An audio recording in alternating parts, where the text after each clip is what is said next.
Good evening, everyone. I'd like to call tonight's meeting of the Citrus Heights City Council to order.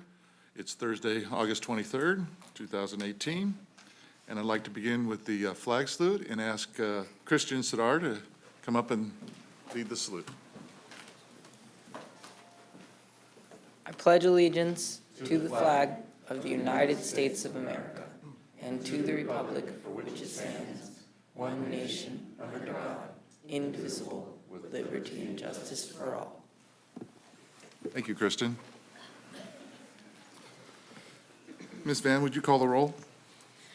Councilmember Daniels. Here. Councilmember Fox. Present. Councilmember Slowey. Present. Vice Mayor Bruins. Present. And Mayor Miller. Here. This meeting of the Citrus Heights City Council is cablecast live on Metro Cable 14. This meeting is closed caption and webcast at citrusheights.net.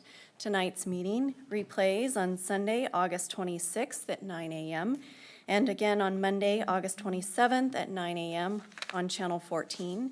And a DVD copy is available for checkout from any library branch. Thank you, Amy. Next item. Next item is approval of agenda. Any changes? Move approval. I'll second that. Motion second. All those in favor? Aye. Any opposed or abstentions? The agenda is approved. Next item is presentation number 4, proclamation of the City of Citrus Heights proclaiming the month of September 2018 as Prostate Cancer Awareness Month. Thank you. The month of September, as you heard, is Prostate Cancer Awareness Month, and the city joins in the effort to increase awareness of the importance of early detection and treatment of the disease by presentation of a proclamation. Bill Doss of the California Prostate Cancer Coalition was unable to come tonight to accept this proclamation. Therefore, I'd like to highlight the proclamation, and we will provide this to Mr. Doss following the meeting. We'll send it to him. I present this proclamation of the City of Citrus Heights proclaiming the month of September 2018 as Prostate Cancer Awareness Month. There are more than 2.9 million men alive in the U.S. with a history of prostate cancer. This cancer is the most diagnosed cancer in men today, second only to skin cancer. And the American Cancer Society estimates that 1 in 7 men will develop prostate cancer in their lifetime. Prostate cancer is among the second leading cause of death in men after lung cancer. And more men are diagnosed with this cancer in California than any other state. There are approximately 15,000 men that are predicted to be diagnosed with this disease. And of this number, more than 3,400 will die each year. The early stages usually show no symptoms, and there's no self-test for this disease. Early detection is a key to survival. The survival rate approaches 100% when it's diagnosed and treated early, but drops to 30% when the disease spreads to other parts of the body. The American Cancer Society recommends that men should have the opportunity to make an informed decision about whether to be tested based on personal values and preferences. So therefore, be it resolved that the City of Citrus Heights Council does hereby proclaim September 2018 as Prostate Awareness Month and joins communities across the nation to increase awareness about the importance of early detection and treatment of this disease. And myself being a bladder cancer survivor, I'm very aware of this, and it hits home. So we'll make sure that Mr. Doss gets this proclamation. Thank you. The next item is comments by council members and regional board updates. Mr. Fox, would you like to lead off? Thank you, Mr. Mayor. I attended the Hot August Bites event over at Rush Park, along with several, I think, of the other members that were in town. It was a good event, a lot of nice turnout. Once again, a great car show by one of the car clubs locally, and so it worked out very well. We had a Metro Fire 2x2 meeting with Metro Fire and members of the City Council and the city staff. It was quite informative. Our working relationship with Metro Fire has always been very good, and it was good to see the thought process and the changing minds on trying to oversee the growth of CTE education for fire and police in the Citrus Heights area and San Juan School District was one of our topics, and it worked out very well, and I look forward to more discussions with that.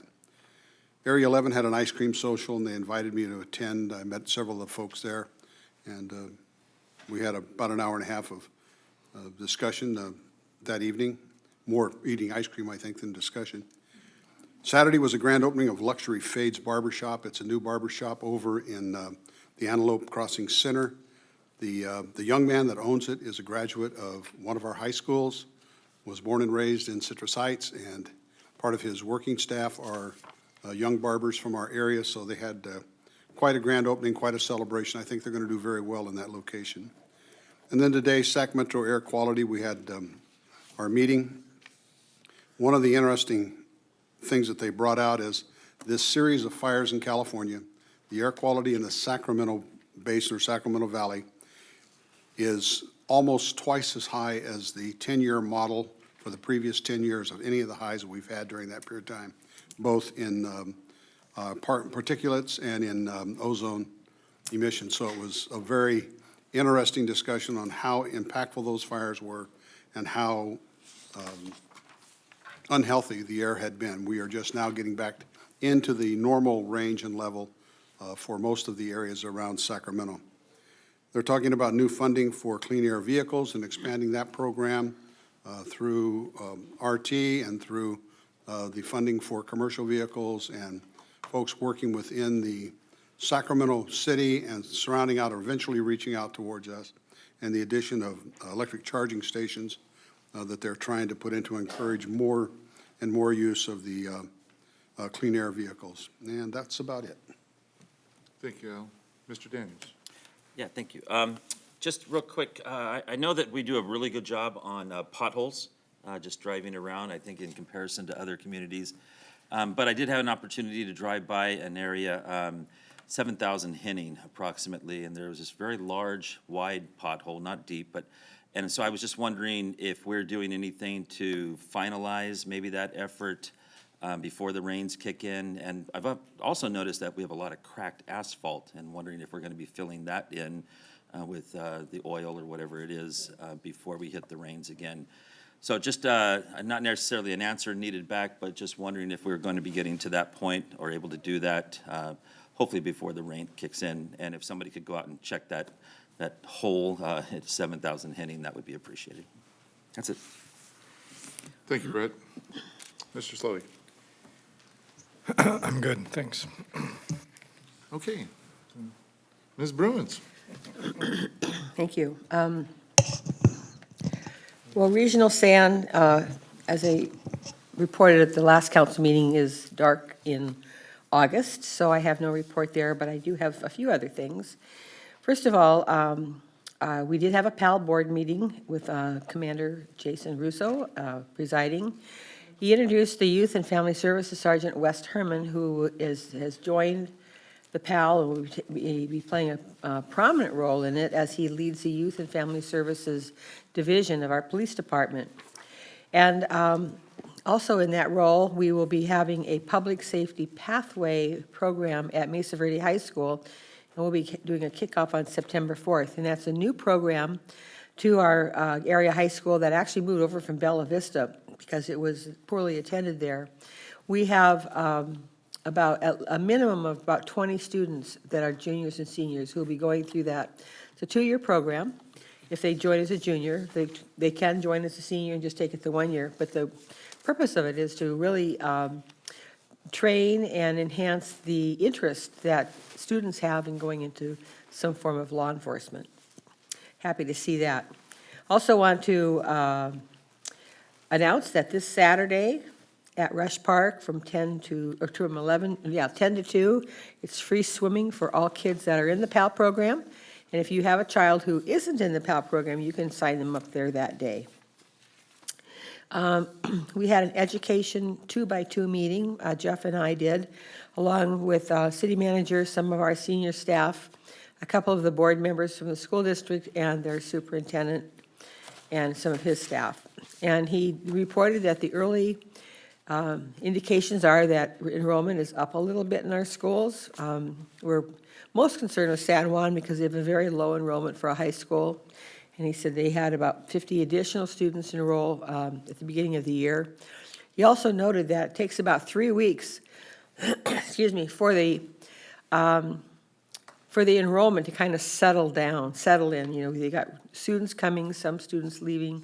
Takes about 3 weeks for them to have a real number. So we're kind of looking forward to that once that has happened as well. And you might recall there was a woman who was here 1 or 2 council meetings ago. Her name is Sarah, who reported, she lives in the Verner community, who reported or asked our assistants about getting their neighborhood in the San Juan Unified School District. And so they are in the only area of our city that's in the Twin Rivers School District. That's over by the freeway and Greenback. So I've done some follow-up with her because I have worked on this before, and I reported this also at the 2x2 because we've taken a look at that. So she's working with me to basically poll her neighborhood to see if there is an interest in moving forward with this at this time. And so what I'd really like to report out mostly is my attendance at the the Homeless Assistance Resource Team meeting today. Excuse me. It was a rare opportunity for me to attend that meeting because I usually have a conflict. And Kathleen Carpenter, who is our executive director of the San Luis Marketplace, is also the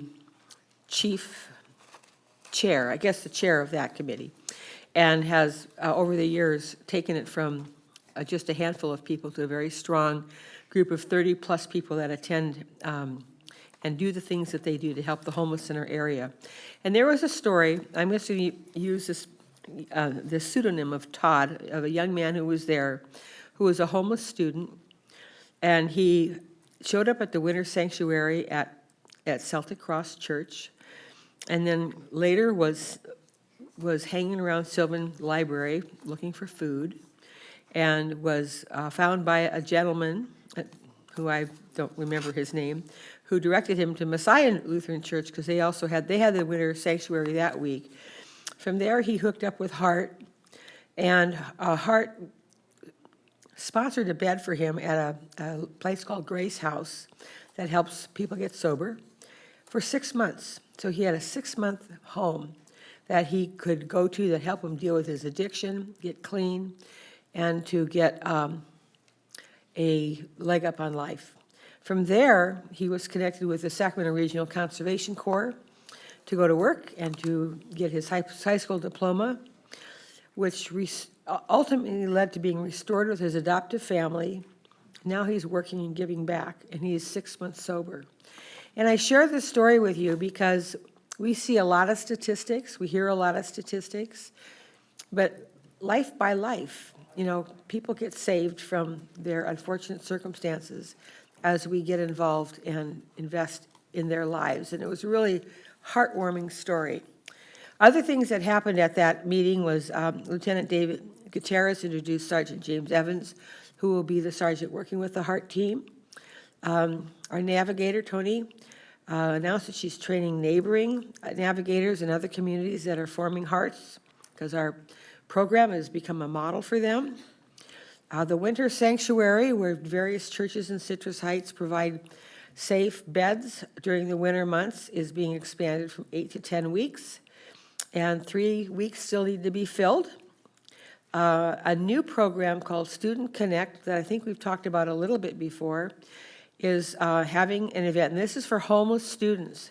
I believe I heard the number today, 800 or 900 students that are in our school system in Citrus Heights don't have a permanent home.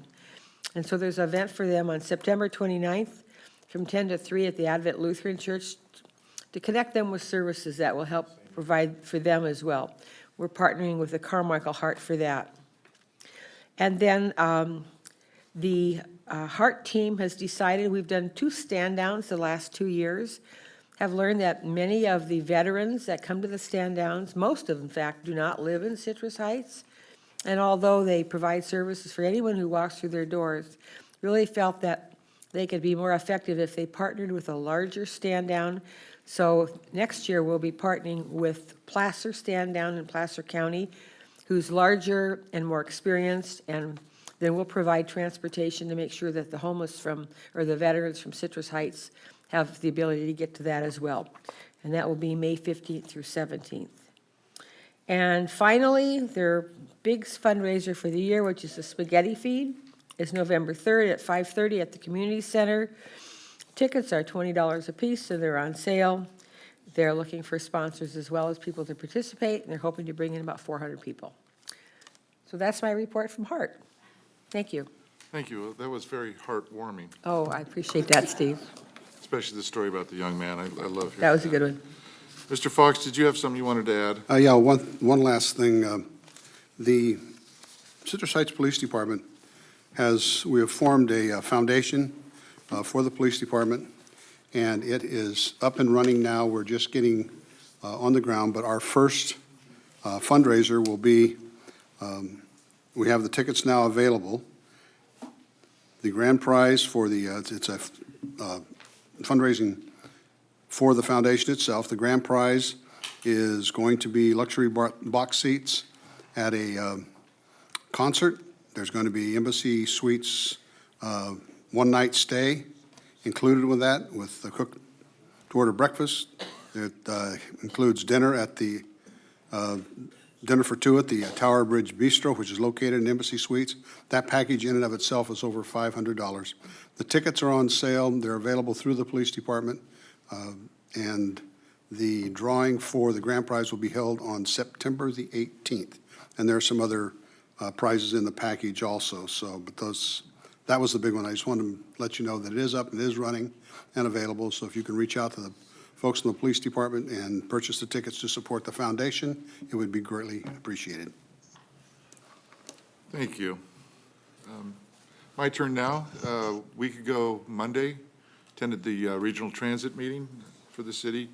And one of the most significant items that was approved by the board, and I'm not quite sure if it's taken effect yet or not, but we voted to approve groups of 5 or more that want to ride Smart Ride can ride for free as long as the group of 5 or more start at the same place and end at the same place. That's to introduce folks to the Smart Ride and get used to using the phone app to call for a bus. And it'll take you from your doorstep to anywhere you want to go in Citrus Heights, and also to the Coyle Avenue Medical Facilities and the Kaiser on Riverside, and Folsom Light Rail. So I just want to let everybody know about that. We really want you to give it a try. This is a pilot program. It's been very successful, but we'd like to see if we can get more folks out there to try it. And if you're going in a group of friends, I think that's a heck of a way to do it. Starting tomorrow at 8 in the morning, the Citrus Heights Community Marching Band is having one of the biggest fall yard sales in the city, and you'll find anything you can think of, from sporting equipment to clothes and furniture, and you're welcome to donate your stuff as well, and I think you can write that off on your taxes. It'll be tomorrow, Saturday, Sunday, and then continue all of Labor Day weekend, and I've been out there. They've got a lot of stuff. The address is 7620 Linden Avenue, and the hours are from 8 to 5. And just wanted to briefly mention, I asked Christian Sadar to come up and do the Pledge of Allegiance.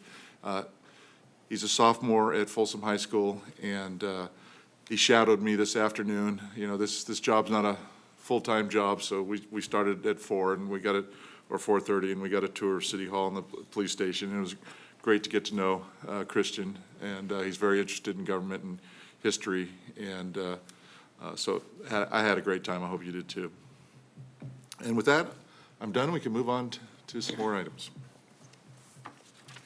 The next item is public comment, and members of the audience may address the council on any item of interest to the public and within the council's purview, or on any agenda item before or during the council's consideration of the item. If you wish to address the council during the meeting, fill out a speaker identification sheet and give it to myself, the city clerk. When you're called upon to speak, step forward to the podium and state your name for the record. Normally, speakers are limited to 5 minutes each, with 30 minutes being allowed for all comments, and any public comments beyond the initial 30 minutes may be heard at the conclusion of the agenda, and the mayor has the discretion to lengthen or shorten the allotted times. So I do Thank you. have one from Arthur. I have 4 sheets, 3 of them for item 11, so I'm going to hold them for that item, and I have one for item 12, and if you don't mind, I'll wait till we call those items. But I do have one under public comment. Arthur Ketterling?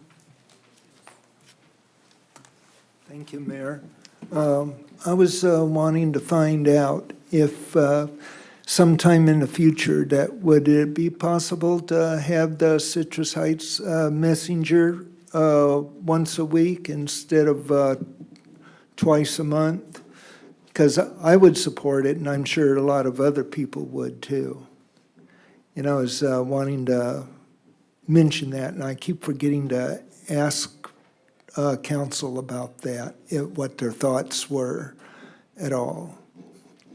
And that's basically all what I was wanting. I would support it, and I know I've talked with a few people, and they said they would as well. That's not a city newspaper. I'll pass it along to, is that Paul Scholl? Yeah, I'll pass it along to Paul, your comments. And I think it's all about how many advertisements you can sell, how often. I understand that. I know it's do-re-mi, money. Thank you, Arthur. But I was just wanting to bring that up, but the council, no. It's something that's always in the newspaper that we never, hardly ever see in the Bee. I'm sorry, Sacramento Bee, but I'm just putting it right. Thank you. Thanks, Arthur. Anybody else for public comment? If not, we'll move on to the next item. Thank you, Mayor. You're welcome. The next item is consent calendar items 5, 6, 7, 8, 9, and 10. Everybody good with the consent calendar? Move approval. Second. Motion is second. All those in favor? Aye. Opposed or abstentions? Consent calendar passes. The next item is public hearing, item number 11. The subject is Mitchell Farms project at 7925 Arcadia Drive. The recommendation is to adopt a resolution approving CEQA findings and adopting a mitigation monitoring and reporting program, adopting a resolution, adopting a general plan amendment, and approving a tentative map design review permit and tree permit, and introduce for first reading an ordinance amending Article 5, Chapter 106.50 of the zoning ordinance concerning special planning areas.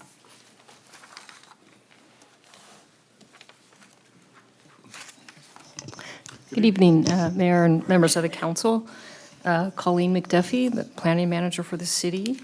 To my left is senior planner Casey Kempenaar, and Casey and I will be presenting this item together, as well as I'd like to mention we'll have two of our consultants who worked on the EIR, Catherine Waugh from Dudek and Fred Choa from Fear and Peers. They'll also be participating in the presentation. We also have many members of our engineering staff here, should you have any questions, and also representatives from Sunrise Recreation and Park District and the Fire District as well. So should any questions come up in those areas, hopefully we'll be able to answer them tonight.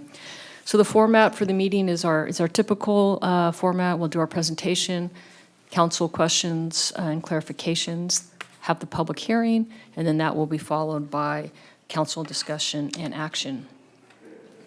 So the Mitchell Farms project here, the aerial shown on the slide here shows outlined in red the project area, which is actually part of, this land was actually part of a historically a larger farming area that was farmed by one of our pioneering families in this area. More recently, in the 70s, the Sunrise Golf Course was developed, the Sunrise Fun Center was developed, there was a cell tower installed, and currently it does contain one single-family home. The aerial also shows some of the surrounding land uses. To the north, there are apartments as well as a large SMUD substation. To the east, there are some apartments and commercial, and then to the south and to the west, there are commercial developments as well. This slide gives you an overview of the project. It's a 56-acre site, and a key part of it is that green area that extends through the middle of the site. That's about 23 acres, and that will be become open space with the project, and it contains a tributary that feeds into Arcade Creek.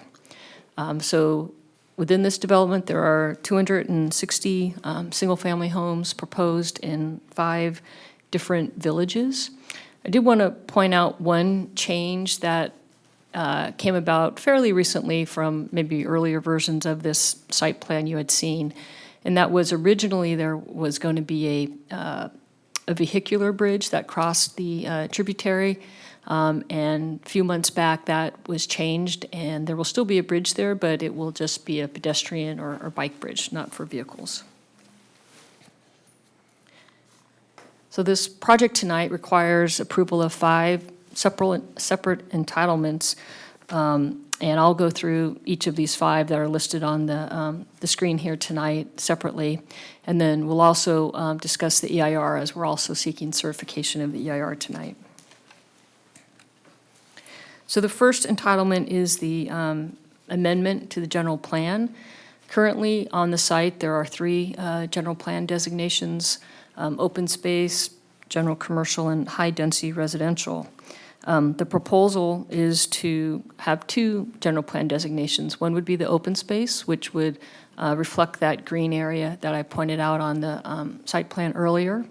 And then the remainder of the site in the general plan would be designated medium-density residential, which allows a density range of 9 to 20 units per acre. And each of the 5 villages has different varying densities, but they would all fall within this, and overall the site has about a 12 unit per acre density. So one of the requirements in order to approve a general plan change is you have to find that the project or those changes would be consistent with other goals and policies of the general plan.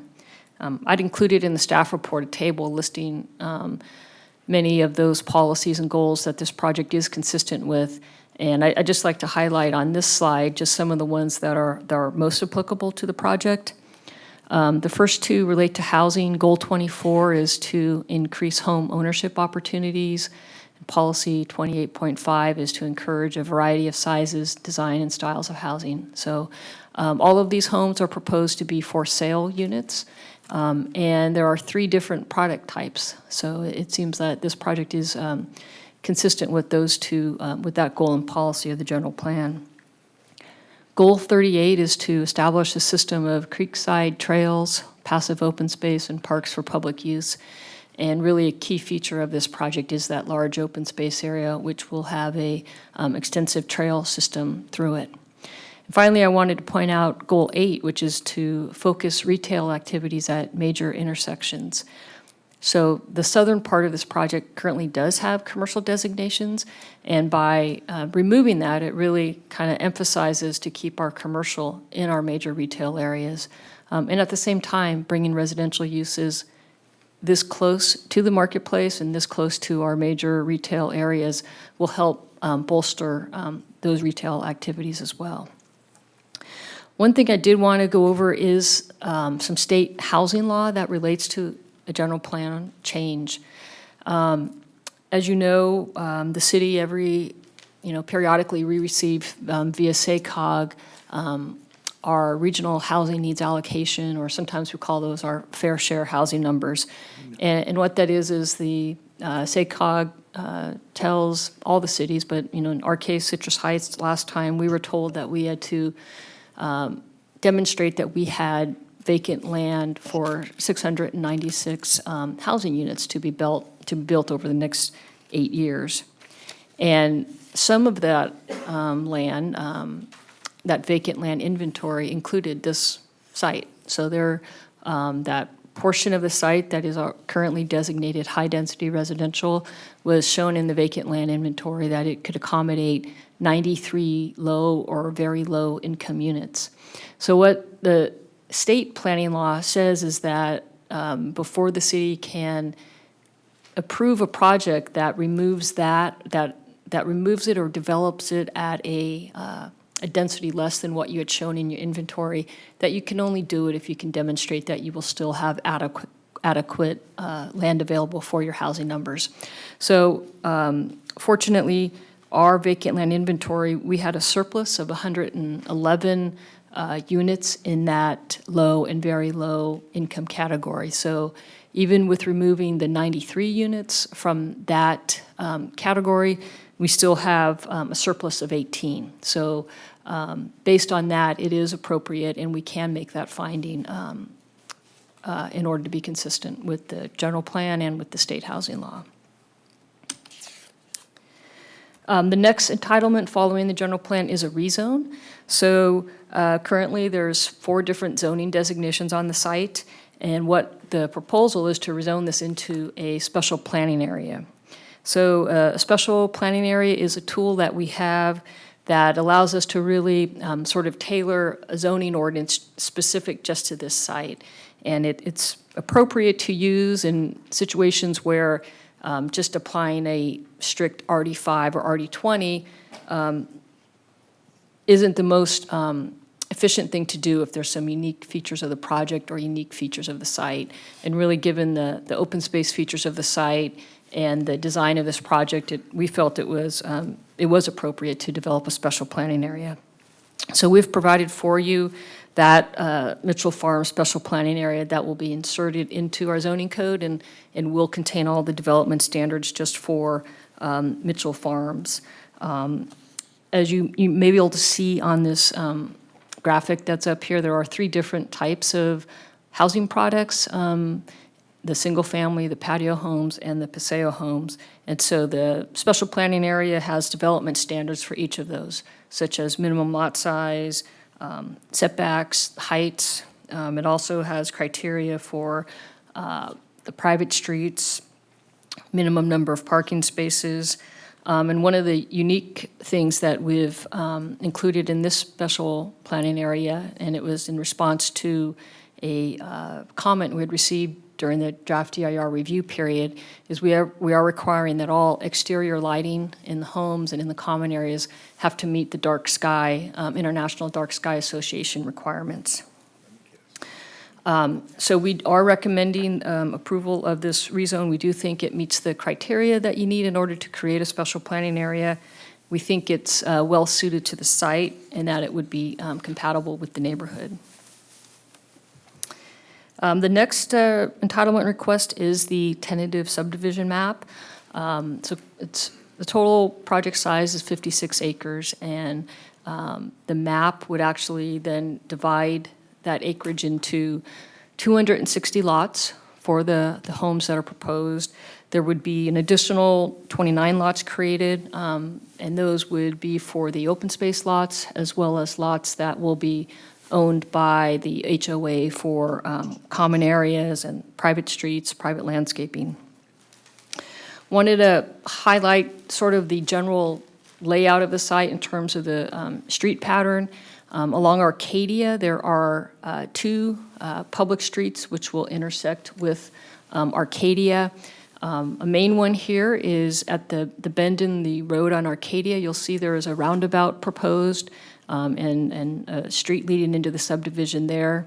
Further to the west towards Sunrise will be another public street accessing Arcadia.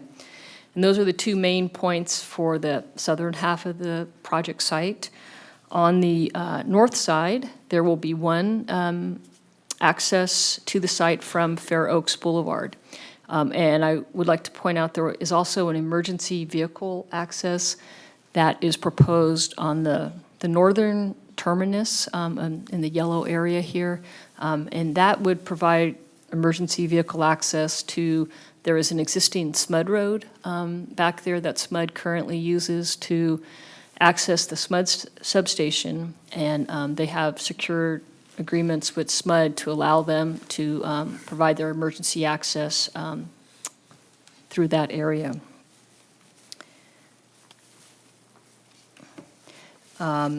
The open space area I've mentioned before in green here, that is within the 100-year floodplain area, and wanted to point out that all homes will be located outside of the 100-year floodplain, and in fact, the elevation, the base elevation of every home will be at least 2 feet above that 100-year floodplain. The open space area here, the green, that will be dedicated to the Sunrise Recreation and Park District. And the applicant, Watt Communities, will enter into a, what's called a turnkey agreement with the Park District. And essentially, they will construct the trails and the mini park amenities to the satisfaction of the Park District. And then in exchange, as part of their agreement, this will fulfill Watt's requirements for parkland dedication and payment of park impact fees. There will also be a landscape, lighting, maintenance, and assessment district formed, which will provide for the ongoing maintenance cost of this open space area.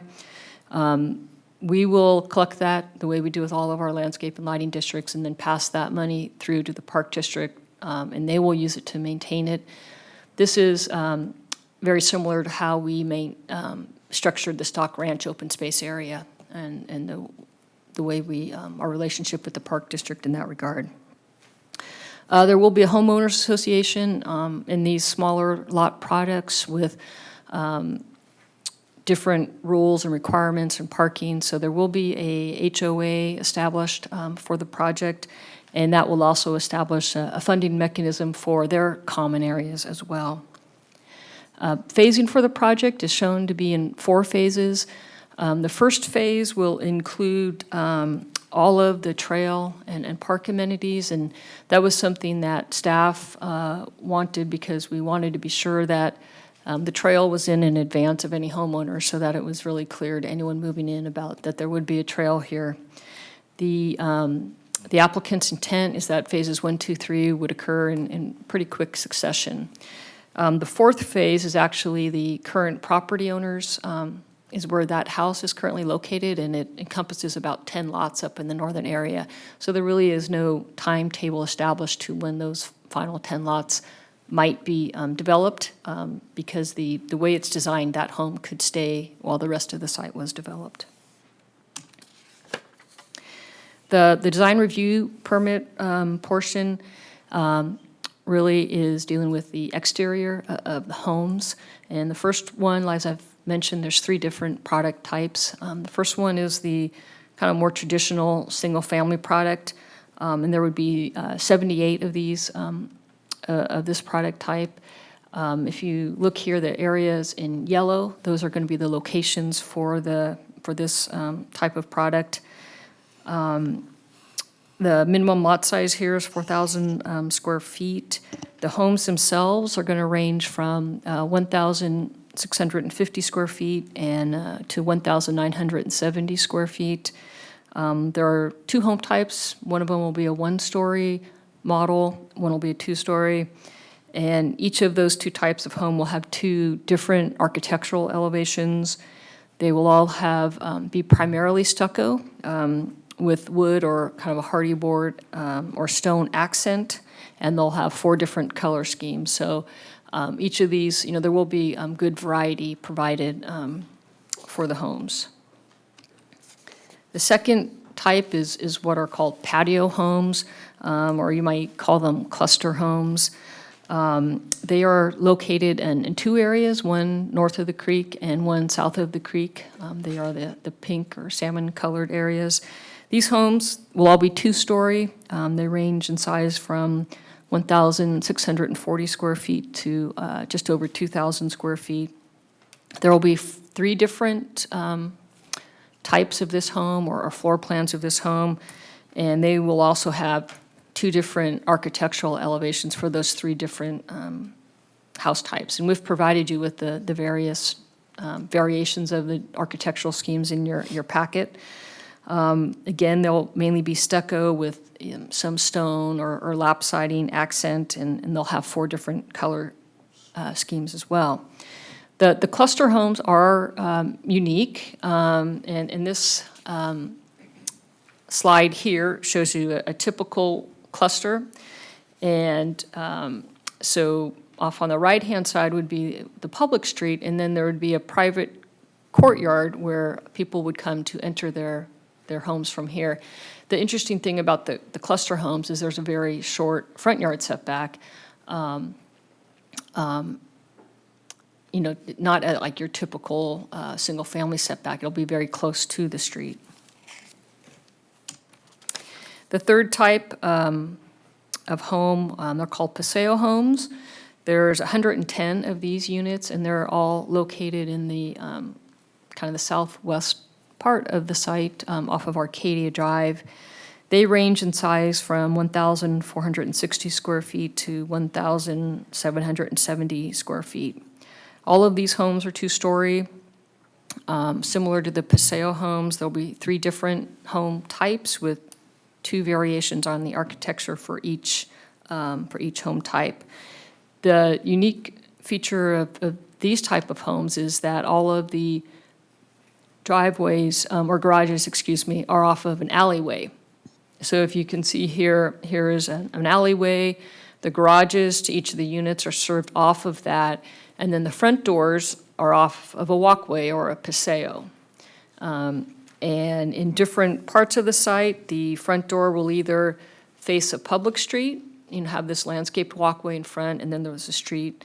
In some cases, they will face, there'll be the walkway, and then there'll be another set of homes where they'll face each other, and then in some cases, they will face the open space area.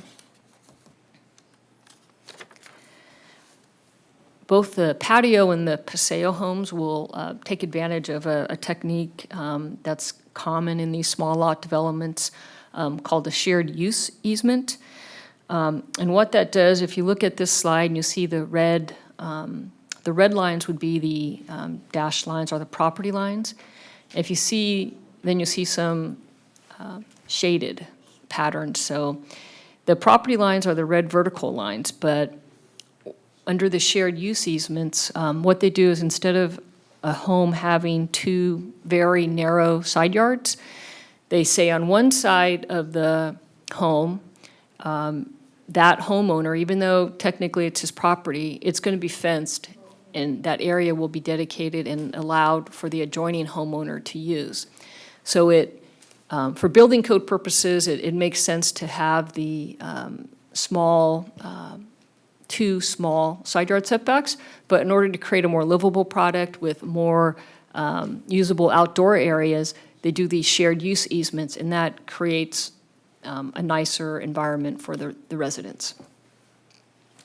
And I mentioned the architectural design. If you look at how they're designed on that side, that that will be next to the land that's utilized by the adjoining homeowner, they've done a really good, thoughtful way of locating windows to make sure that they're not looking into someone else's side yard. Parking is something we looked at as part of our design review. There are 3 parking spaces required per each unit. So each of the units will have 2 spaces in the garage, and then there will be an additional guest parking space somewhere in the vicinity. So overall, if you looked at all the available parking spaces, there's 4.3 parking spaces per unit. We've surveyed other jurisdictions, and it seems like this would be an appropriate number and should be adequate for the parking.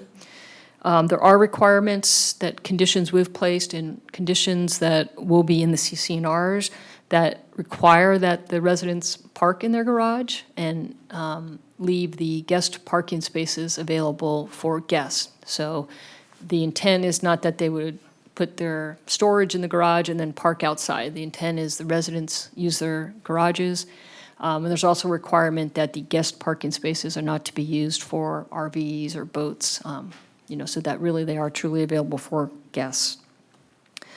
Village 4, that was one area where they were had the shortest or the least amount of parking, just under the 3 units per acre. So we have included as a condition of approval that within a year, we'll do a post-development parking analysis. They've identified there is area where additional spaces could be provided if, in fact, there does turn out to be a need for additional parking. So we have addressed that.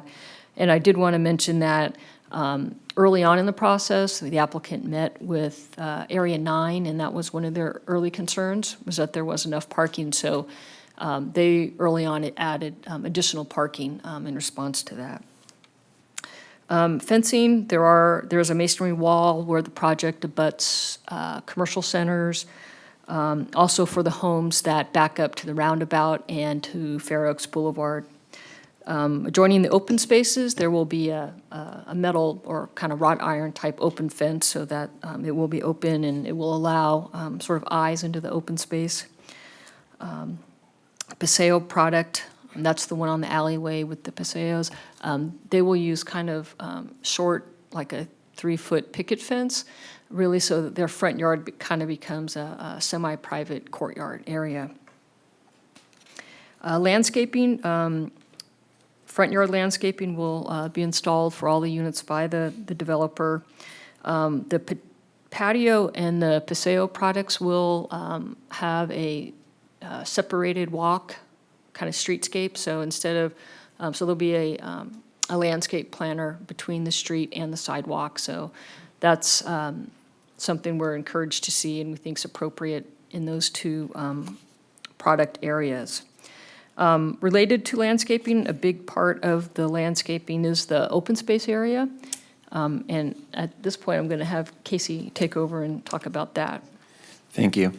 So the open space area, as Colleen mentioned, is about 23 acres. It's really a key aspect of the site.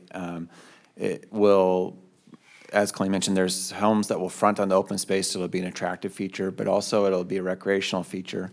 The red line shows the main stem of a 10-foot wide multi-use trail that will connect between Sunrise Boulevard and Fair Oaks Boulevard, and also provide connectivity to the city's electric greenway that's proposed.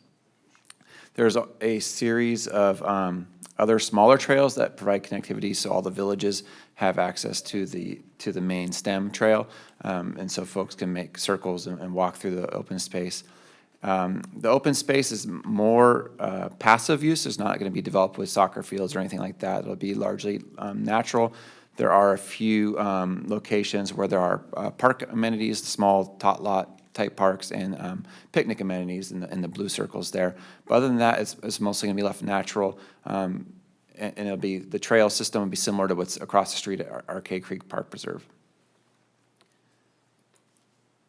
The next entitlement that I'm going to talk about is the tree permit. The project is proposing to remove about 1,000 trees.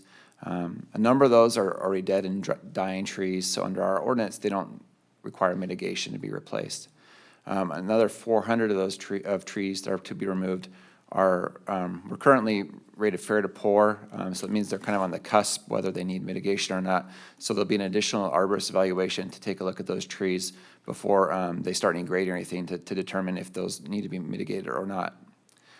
The project, so that would leave a range of anywhere between about 9,700 inches and 15,000 inches of mitigation that would be needed to replace the trees that are being removed.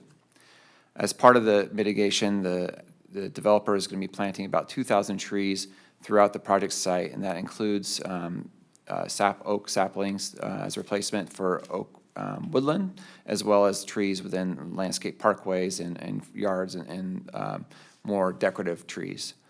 So there'll be some shortfall that they'll need to accommodate some other way to mitigate for the loss of trees. They can find more room or plant larger trees on site. They can plant off-site elsewhere in the city at schools and parks, and I know they've had conversations with the parks. And also, the city has an in lieu fee for anything that they're not able to plant elsewhere in the city. As I mentioned, the applicant is planting some oak woodland. So under the state Fish and Game regulations, valley oak woodland is a protected species, and they are required to mitigate the loss of that species. So they're removing about 14 acres of the valley oak woodland, and that, as I mentioned, they're planting about 5 acres within the open space, so that leaves about 9 acres that they're required to replace off-site. So they can do that in a variety of ways. They can acquire an easement over and permanently protect an existing valley oak woodland, or they can plant new valley oak woodland and then protect it with an easement, or if it was in a park or other public area. So trees that are planted, if they were to plant a valley oak woodland, can count also towards their mitigation inches under the city's ordinance. So with that, I'm going to turn it over to Catherine Waugh, who will go over the CEQA process. Thanks, Casey. Good evening, Mayor Miller and council members. Thanks for having me tonight. I'm going to go over, as Casey mentioned, the CEQA process and then talk a little bit more in detail about some of the content in the draft and final EIR. So this slide just outlines the key steps in the CEQA process. The CEQA is the California Environmental Quality Act, and the intent of that law is to make sure that the public and the city's decision makers have a clear understanding of the environmental effects of a project before you decide whether or not to approve that project. Casey, I think I'm going to need you to advance the slides for me. Sorry. So the first step in the process is preparing a notice of preparation. That includes a description of the project and some figures so that people, or some graphics so that people can understand what is being proposed. And then we describe how we're going to approach the environmental review. And that provides the public and agencies that may be involved in the project, as well as the city staff and decision makers, with an opportunity to comment on what environmental concerns people might have, so that we make sure we cover those in the draft EIR. So we circulated that in the summer of, in last summer, and then went ahead and prepared the draft EIR. The draft EIR reviews a number of different topics as required by CEQA. We identify, we provide a description of the existing conditions, the regulatory setting that governs that particular resource topic, and then evaluate the environmental effects, determining whether or not they're significant based on some established thresholds of significance. And then where we find a significant impact, we identify mitigation measures that can help reduce or avoid that impact, or somehow provide compensation for it, and also consider project alternatives, which are different variations of a project that might be able to avoid some of those impacts altogether. So that was that document was released for a 45-day public review period this spring, and then presented to the Planning Commission in April to receive comments on the content of that draft EIR.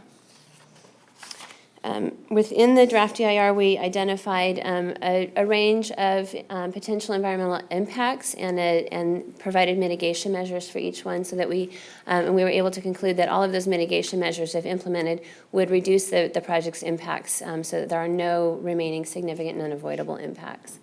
So the topics and the general topic of the specific mitigation measures are listed on the slide, and I'd be happy to answer any questions that you might have if you want details on some of those. So then I'm going to actually turn it over to Fred just for a couple of slides, because he's going to focus on the traffic transportation impact analysis, and then I'll get back up and kind of go through some of the other topics that we talked about. Thank you, Catherine. Good evening, Mayor, Vice Mayor, and council members. So again, my name is Fred Choa, and what we did was a comprehensive multimodal analysis, which was consistent with the city's TIS guidelines.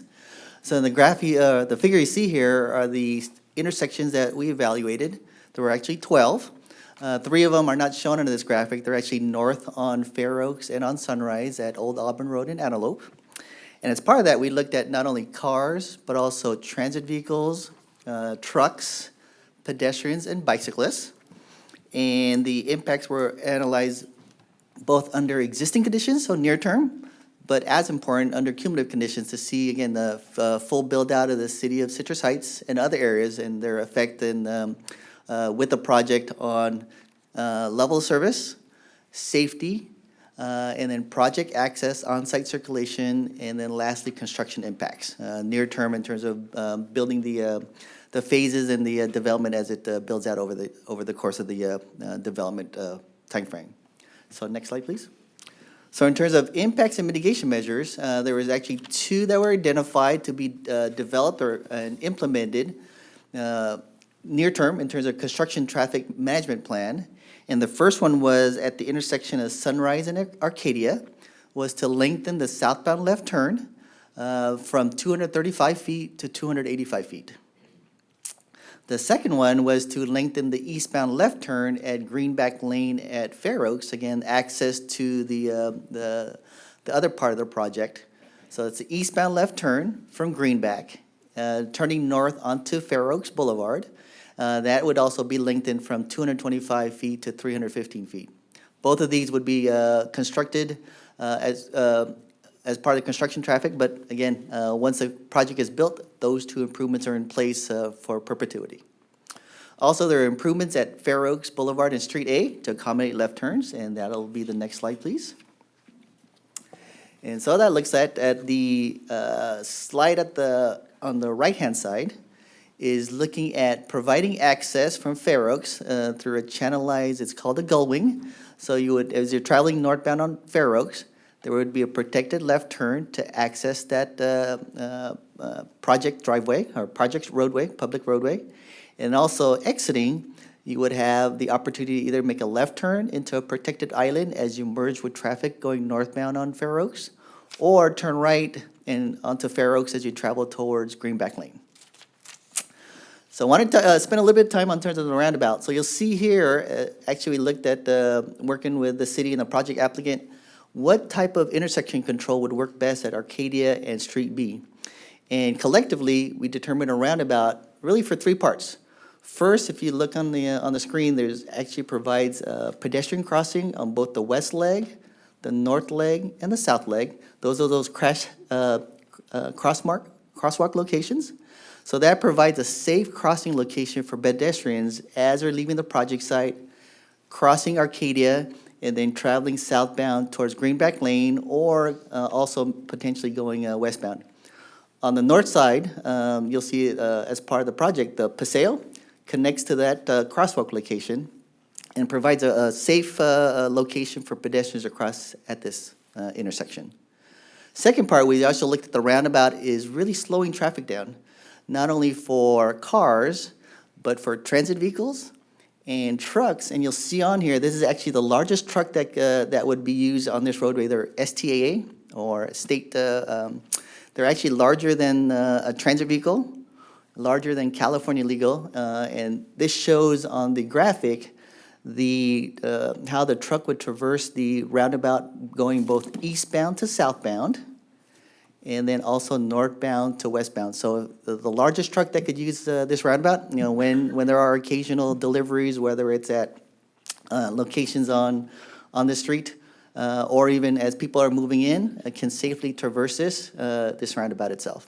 So the same could be said for transit vehicles, and then your ordinary, whether you're UPS trucks, FedEx trucks, all trucks can travel through this roundabout at about 20 miles per hour. So we're going to be slowing them down so that they can safely go through that roundabout. Okay, so next slide, please. So in terms of internal circulation recommendations, we identified, and the project is incorporating these in terms of bulb outs, in terms of stop signs, internal streets, really to, again, as residents are traversing the internal roadways to safely get from Fair Oaks and Arcadia to their driveways and their specific homes. Next slide. So in terms of transportation-related conditions of approval, these show that in addition to implementing internal circulation recommendations, as Colleen talked about, we would do a post-development traffic calming analysis is required. Also on Arcadia Drive, we're not only improving it, but with travel lanes, but also bike lanes, parking lanes, and refining the bus staging area on Arcadia Drive. And lastly, separate from the construction-related, there's transportation-related conditions of approval, and this is for the eastbound left turn on Greenback Lane, not at Fair Oaks, but at Sunrise, to lengthen that eastbound left turn from 245 feet to 285 feet. So as you're coming from I-80 and going eastbound on Greenback and making that northbound left turn to Sunrise.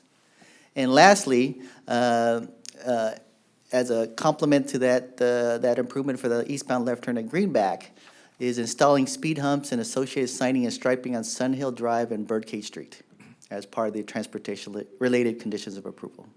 So, question. Can you go back to that last slide? Can you help me understand that last one? Speed humps and signing on Sun Hill and Birdcage. I mean, that's not next door to the project. That's a little ways away. That is correct, sir. Trying to get the nexus. Yeah, so the first one is predominantly project-related traffic would use Greenback to Sunrise. Right. But with both current queues on that eastbound left turn, We also want to minimize or decrease the attractiveness of using Sun Hill and Birdcage as a cut-through to Arcadia and to that driveway. So it's a combination of extending that eastbound left turn at Sunrise and also the speed humps to keep people really on the major arterials. So use Greenback. If you're going to the phases that are on Arcadia, use Sunrise to Arcadia. And if you're going to the areas that are on the north side, you would use Greenback and make a left turn on Fair Oaks. So trying to keep the traffic on the major streets and Arcadia. And this is where we said, well, in terms of being more proactive, then later on saying, well, instead of having people using Sun Hill and Birdcage, incorporating these into the transportation-related conditions of approval. So Sun Hill, Arcadia on the other side of, okay. That is correct, yes, yes. So it's Sun Hill Drive and Birdcage, so it's that, All right, Okay. makes sense thing. Well, it doesn't make sense, but I get it. and with that, I'll transition back to Catherine. Thank you.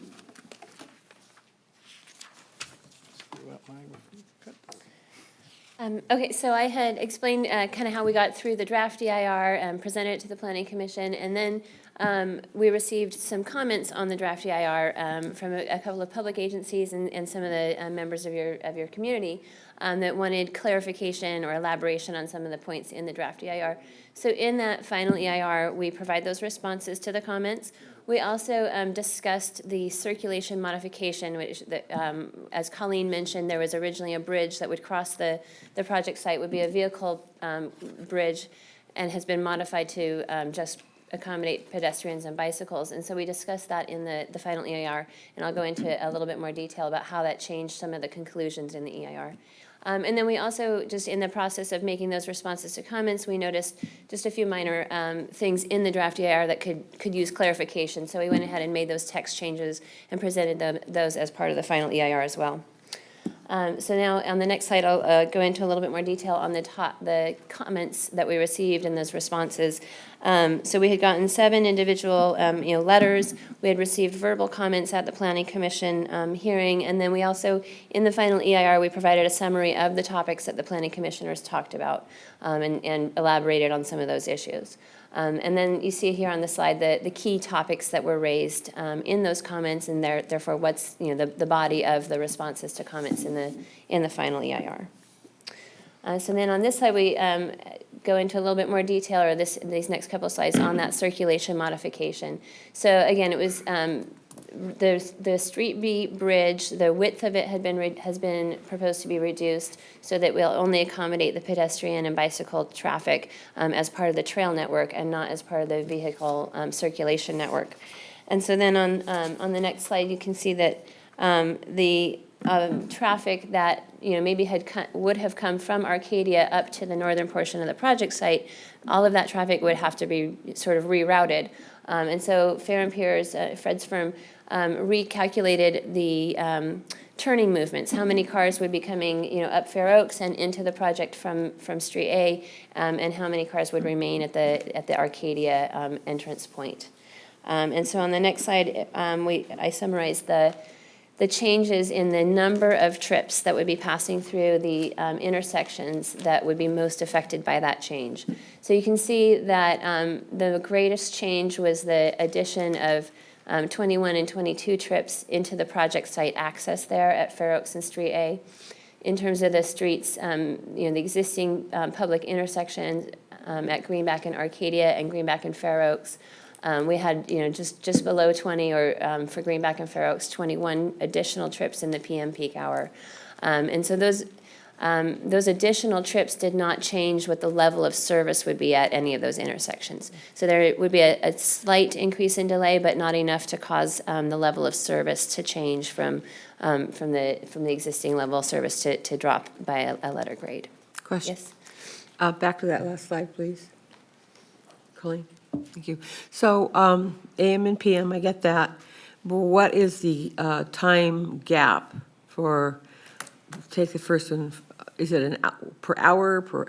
Yes, sorry, it's per hour, you're right. That's the peak hour. So AM and PM peak hours are what we focus on in a traffic impact analysis. Okay, and it's just a singular peak hour. It's not like 6 to 9 or something. Correct, correct. So the way the traffic study is done is we obtain counts of the existing volumes of traffic, and then we identify what is the period when the highest volume of traffic is traveling through that intersection under existing conditions, and we base the analysis on that scenario. Okay, thank you. One other question real quickly while you're there. Did you have a traffic analysis on the Birdcage, Sun Hill Drive in terms of where you want the humps to go, in terms of how those would also impact? Do we have car numbers there? In terms of how those speed humps might affect existing trips? Do we know what the existing trip numbers are there now? I believe so. Fred could probably provide that, but maybe we'll give him a second to look it up. Just, rather than looking it up, just a quick question. Is there a significant difference that you see between what we have now and what this project is going to add to that particular stretch of road, Birdcage, Sun Hill Drive? Or are we just doing these to slow down the traffic and make it less attractive for a cut-through? The cut-through was the primary driver of that, because the model showed that traffic would be, that would be an attractive option because it may save some time to go up to Birdcage and Sun Hill. So that's where that condition came from, was to avoid that cut-through traffic and help direct it, as Fred said, out to Greenback and Sunrise. Okay, thank you. Brett? Probably not enough room, but was there any consideration given to having an access lane for the people that are coming out southbound Fair Oaks so that they could go into a lane and merge into the lane of traffic? You mean at the project site access onto Fair Oaks? I believe that there's not sufficient right-of-way there for like a merging lane. Yeah, I can certainly understand it, but probably would be difficult. My real concern for that side is in the morning, and there's a stop sign just down the street from it. And here's gonna come those cars every 5 seconds, you're gonna really have that steady flow of cars coming at you because they're all stopped and they're moving all at this pace, and you're just gonna have, I think, a lot of frustration, people coming out of there and just not being able to get out at times, especially early in the morning when everybody's going to work. So if there's, I can understand if there's no land to do that access lane to be able to pull into that and then to merge into the lane, that can't do anything about it, but it seems like it would have been a nice solution. We did evaluate the level of service at that intersection, and so that can help us understand what that volume of traffic is and how difficult that turning movement might be. Can we go back to that slide? I'm sorry. The slide with With the, the gull wing. Goldwing, yeah.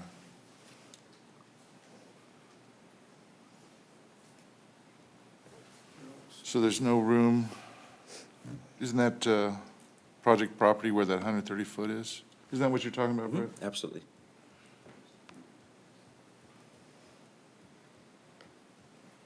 There's silence. I guess I need to ask a question Yeah, before we'll I got break the it, but you might silence. wanna Is repeat it it. possible to modify that for a merge lane? Is that going to be park property? Because I'm sure they'd give that up. Oh, less to mow. Okay, Mr. Hodgkin. Stu Hodgkins, our city engineer, is going to address that. Stu Hodgkins, city engineer. Kind of looking back and kind of Leslie and I just putting our heads together a little bit. Certainly, there's the possibility of putting that in there, and I think we can look into that as a possibility. There's some slope issues down along there. I know the path comes up along the road there, so we have not evaluated that with any detail at this point. If it happens, I do want to make sure that it's named after me, though, okay? What, the slope? Yeah, The slope, either way. we'll call that the Brett Lane modification, right? Okay. A little sign up there. And real quick, is that raised median curb in the red for the Goldwing and, Yes, that is the intent here. okay. Yeah. So I guess I would echo Brett's comments. I mean, when I look at this, when I read through, I missed the first time that the actual street bridge between Arcadia and the other homes had been removed. I did see it later, so Well, most of my concerns are answered on Fair Oaks. I share the same potential concern that when all those homes get sold, that could be a nightmare coming out of there. So, if we could look into that, I think that would. We could add that to the condition of approval for a traffic, as part of what Catherine mentioned, there's a traffic calming analysis that would be done as part of the build-out of the project, and we can include that as a portion of that analysis to make sure that that's looked at based on the traffic generated from the trip, from the development. I think that's a fair solution. Would you do your normal magic from like the planning commission days to make sure the language is there? So we Sure. don't have to try to remember how to put it? Yeah, Thank you. that's condition number 23 of the map, 23, and then the letter L.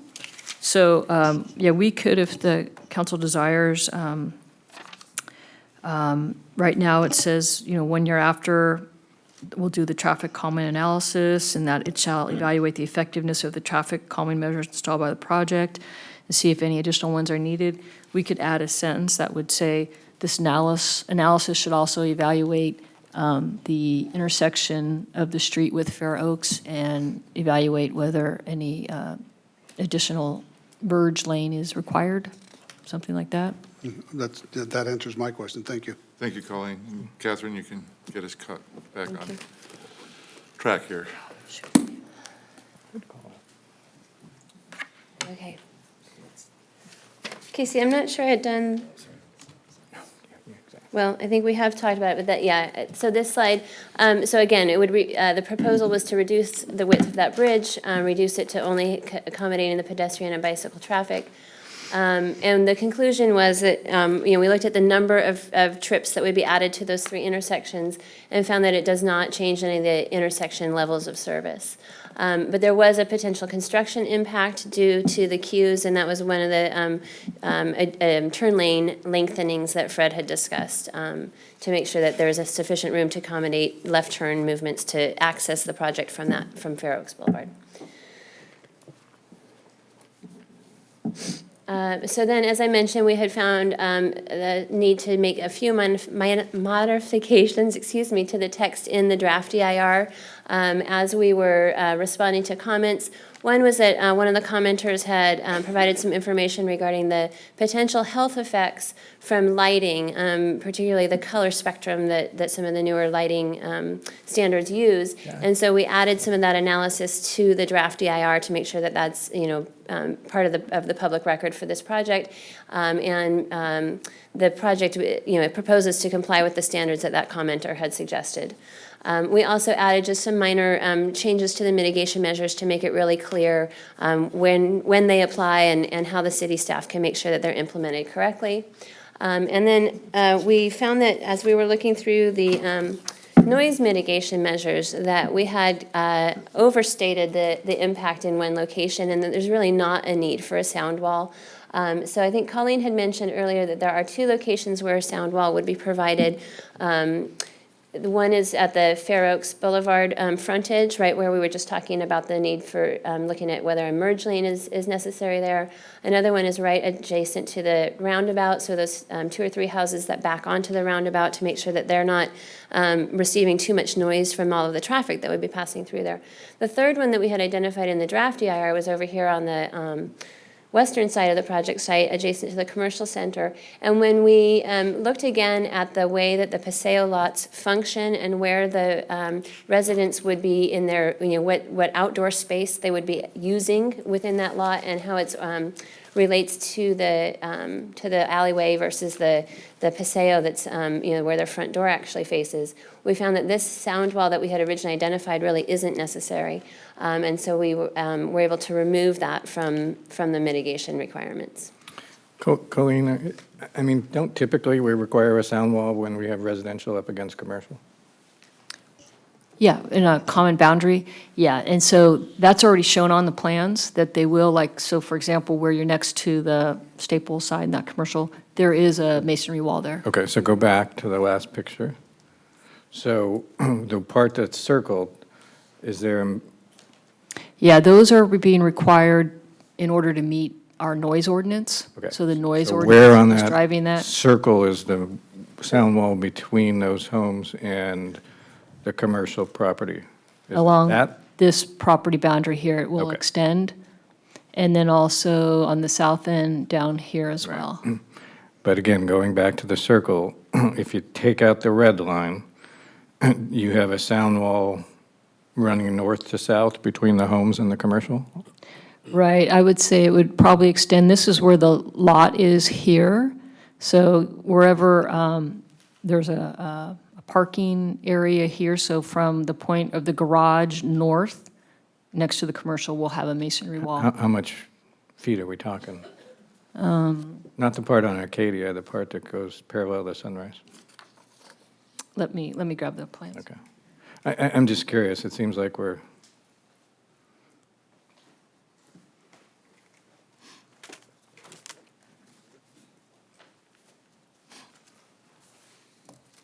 I mean, we have it for the homes, but then because it's going to be a parking lot, we don't have it. It just seems, again, typically we would have a sound wall between commercial and residential. Yeah, I just, You know, if Catherine wants to continue, and Okay. then before we wrap up the EIR, let me try to locate this. Okay. thanks, sorry. So the other, back to the draft EIR text revisions, there were also just a few minor text corrections, just fixing grammar and typo errors that we caught as we were going through and preparing the final EIR. So then that brings us to, to this council's deliberations on the project.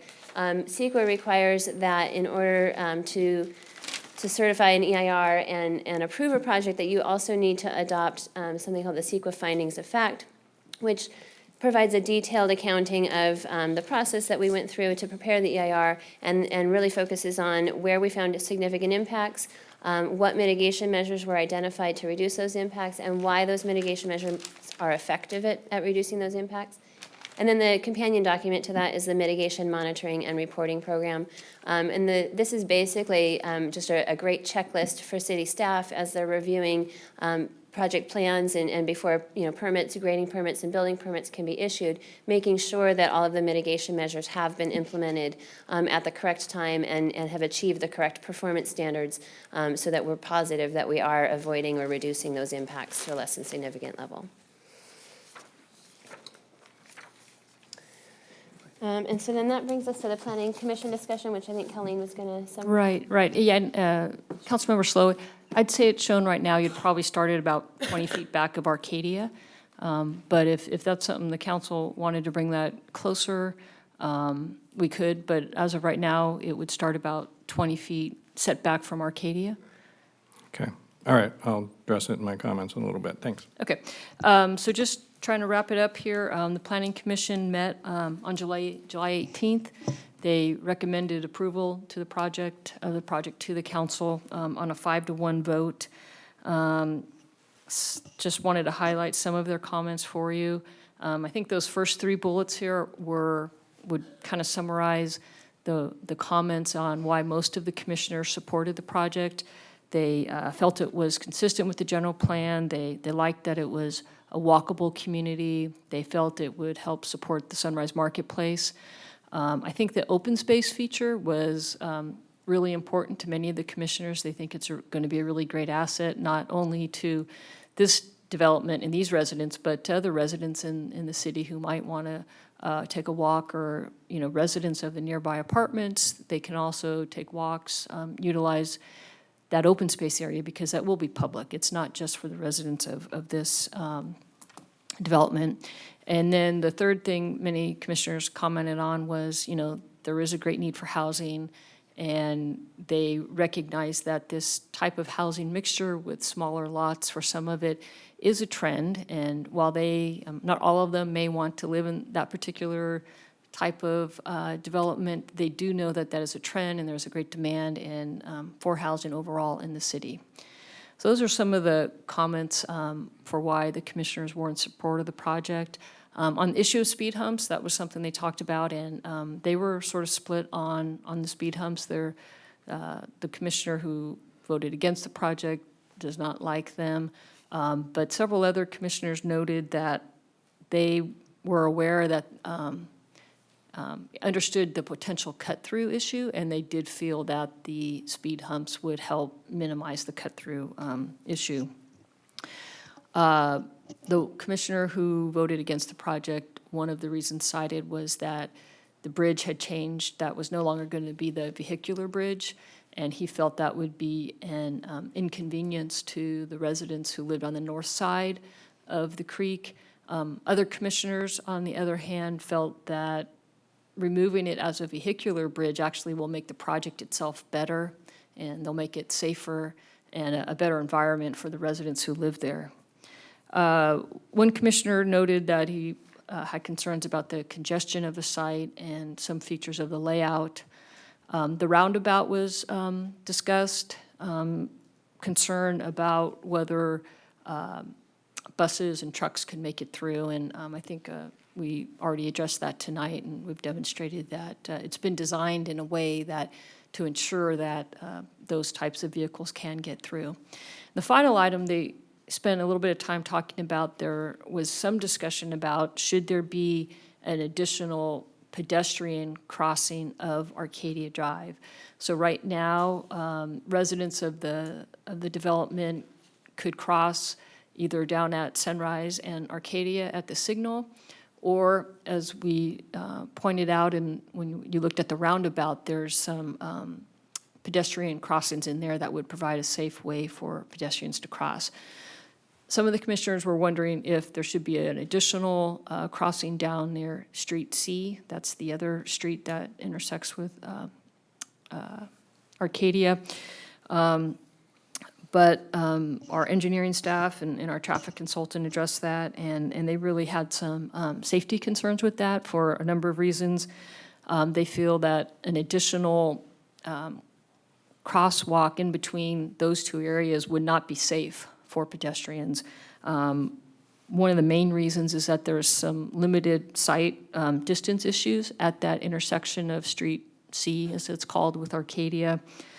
There's also some driveways on the south side of the commercial center that would conflict with and create safety hazards if there was an additional pedestrian crosswalk. So even after the Planning Commission meeting, our engineering staff looked at it further and felt it would not be a safe feature to add any pedestrian crossings there. So as I mentioned, the commission did recommend the city council approve the project. These are the motions that they've recommended approval of. The first one would be to adopt a resolution that certifies the EIR and the CEQA findings and the mitigation and monitoring program. The second motion there would be to adopt the resolution that's shown in attachment 3. That would actually formally adopt the general plan amendment, a tentative map, design review permit, and the tree permit. And it's also attached to that are the conditions of approval. So if the commission or the council is interested in adding that amended condition that we discussed earlier, it would be when you make that motion that I would suggest that you add that. And then the final recommendation was to introduce and read by title only an ordinance which would rezone the site into the Mitchell Farm Special Planning Area. So that concludes our presentation, and we are all available now to answer any questions that you might have. Yeah, before I open the public hearing, I'd like to see if there's questions from council. Start with that. I'll wait. And then we can have our discussion after that. Yeah, I just have 2 questions. First of all, thanks for the effort that's gone into this. I mean, I know this has been a couple-year project. The reason I was asking about the sound wall on the west side of the project is I just happened to go into Staples today before coming to the meeting, and if you look where one of the driveways is to that commercial development on Arcadia, it's at the back of their property, so you turn left. If you're going eastbound on Arcadia, you turn left, and you almost feel like you have to make a U-turn in their parking lot to drive around to the front. And if you come out, your car is heading east before you turn right and go back out to Arcadia. And my concern by having a shorter sound wall, I get it may not be needed for the noise, but you know, that complex doesn't close at dusk. It's open, you know, into the dark hours. So cars coming with headlights are going to be shining directly into that subdivision, leaving and coming in, making a left-hand turn. They're going to go all the way around. So that's my reason for asking about that sign wall. If it doesn't go to, you know, past the end of the building, I'm not sure it's doing all that much good, but that's just me personally. My second comment or question goes to the roundabout. And I'm not against roundabouts. I like roundabouts. But when I saw the diagrams about bulb outs, and we've done all these calculations, I mean, engineers are great people. I bet you guys are wired a little differently than me. I just know that we've had 2 roundabouts in the city. One right down here at the end of the street works great. It's just a roundabout, there's no extra good stuff around it. The other one, if you recall, that we put in and pulled out because we got so many complaints, was because we put these bulb outs, we wanted to slow down traffic, and as soon as we put it in, everybody from UPS to FedEx to commercial vehicles saying, we can't even maneuver through there, we're driving over the curb to get through there. So my concern is by throwing in all that extra good stuff to slow down traffic, we're creating a bigger mess than if we didn't have it in there. So as long as it's, you know, raised, and at the end of the day, 6 to 8 months from now, when we start getting all those complaints, we can go in there and tear it out and level it. But I just have some concerns that roundabouts that are designed properly work great, but I get a little concerned when I start hearing bulb outs and we're going to put this and that. I'll be very quick. I have heard this comment before. Actually, our engineering team has, and I agree. We had one misstep. We actually have a 3rd roundabout that's successful on Sperry and Spicer. Never seen it, sorry. So you haven't heard any complaints about it either, I hope. That's right. But we don't have buses going Yes. by it every day. The design for this will be done in such a way to accommodate proper movement. I assure you, we spoke about this yesterday, and we're very aware of the larger trucks that have to move through there. And so the corner bulb outs and everything will be designed to accommodate that movement. Okay, September 23rd, 8:29, Stuart guaranteed me the roundabout will be, Number one, I noticed there's no bulb outs at this roundabout, correct? The corners do Yeah, they push come out a little They bit. do? Okay. Yes, that's part of the design. The other thing that threw me is, and it looks more like an oval about rather than a roundabout, is there's some cross-hatching, looks like brick. That's drivable surface, correct? Yes, in That this, And the center breakable. part of the circle, it's called a mountable curb. It's very similar to what's out here. The off-tracking of the larger tractor trailer trucks, the rear tires can actually mount up on this, but it discourages smaller vehicles because there's a little bit of a lip at the Okay, edge. that's what I was seeing with the cross-hatching. Yes. Okay. okay, thanks. Okay, yes. And the last question, even though it's about the roundabout, it isn't engineering. What's in the middle of it? Is it, Landscaping. okay. All right. Any other questions? Not for me, sorry. Jeannie? I just want to tag on Jeff's comment on the sound wall, because I hadn't thought of that, and I'm reflecting back to several years ago when I was working with Mercy San Juan Medical Center, which backs up to a Citrus Heights residential area that had these issues with headlights. And I think that is very valid. We should consider having that wall extend all the way so that headlights cannot be shining into people's yards and windows and so forth. Yeah, if the council is desirous, we can craft an updated condition of approval to adjust the fencing on those property lines that adjoin commercial centers. I'm seeing some. I think that's a good Yeah, idea. okay. Consensus of- I would, yeah, I could just, would you like me just to state it right now, what I'd recommend? Sure. There's a condition number 15 right now that says, the improvement plans for this project shall denote the location design wall fencing and walls. I would then add masonry, this shall include masonry walls, shall be provided along any property line adjoining commercial uses. And that's condition number 15 of the map. Okay, thank you. So that's the second resolution as well. Yes. Thank you. Let's see. I think all my questions been answered, so what I'm going to do is open the public hearing. And we have 3 speaker sheets. If anybody would also like to speak, please fill one out of these blue slips and hand it to Ms. Van. The first speaker I have is Kathleen Carpenter.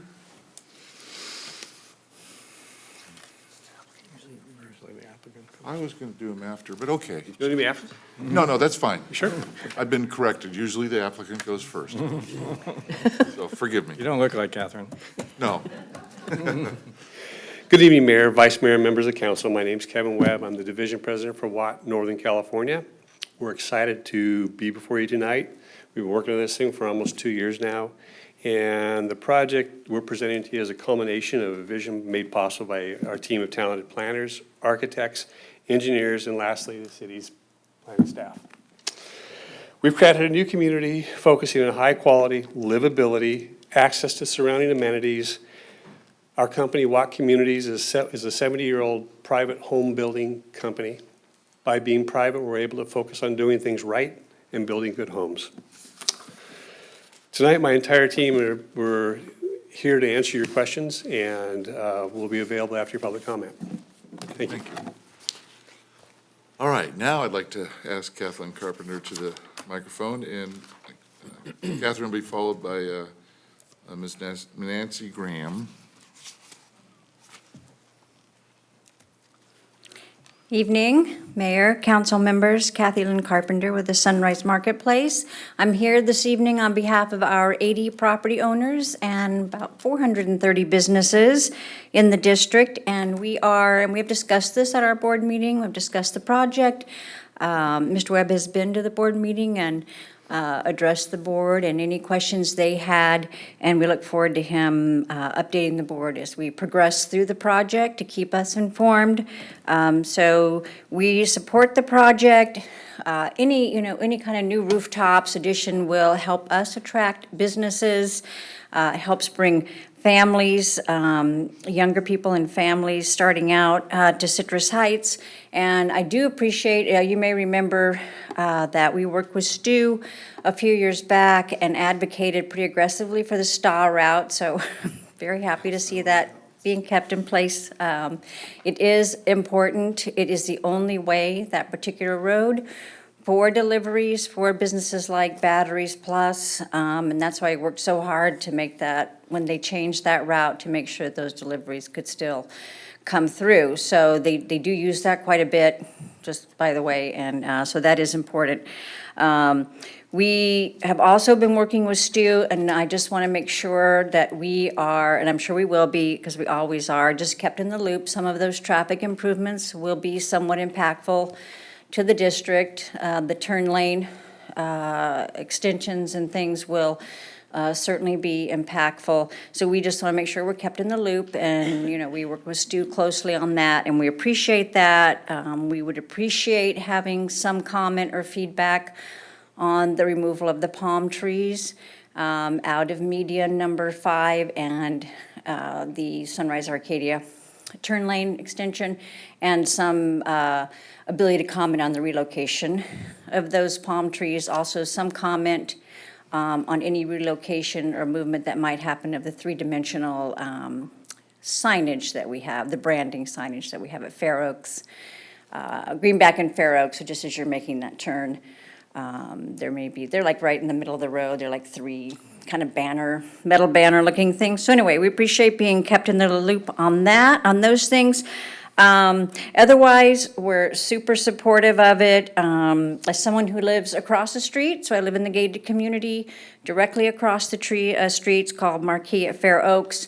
One thing we just came up against after many years is I don't know if the HOA or what input we have, but was a rental home cap is useful. So that's the amount of homes that can be rentals in the community.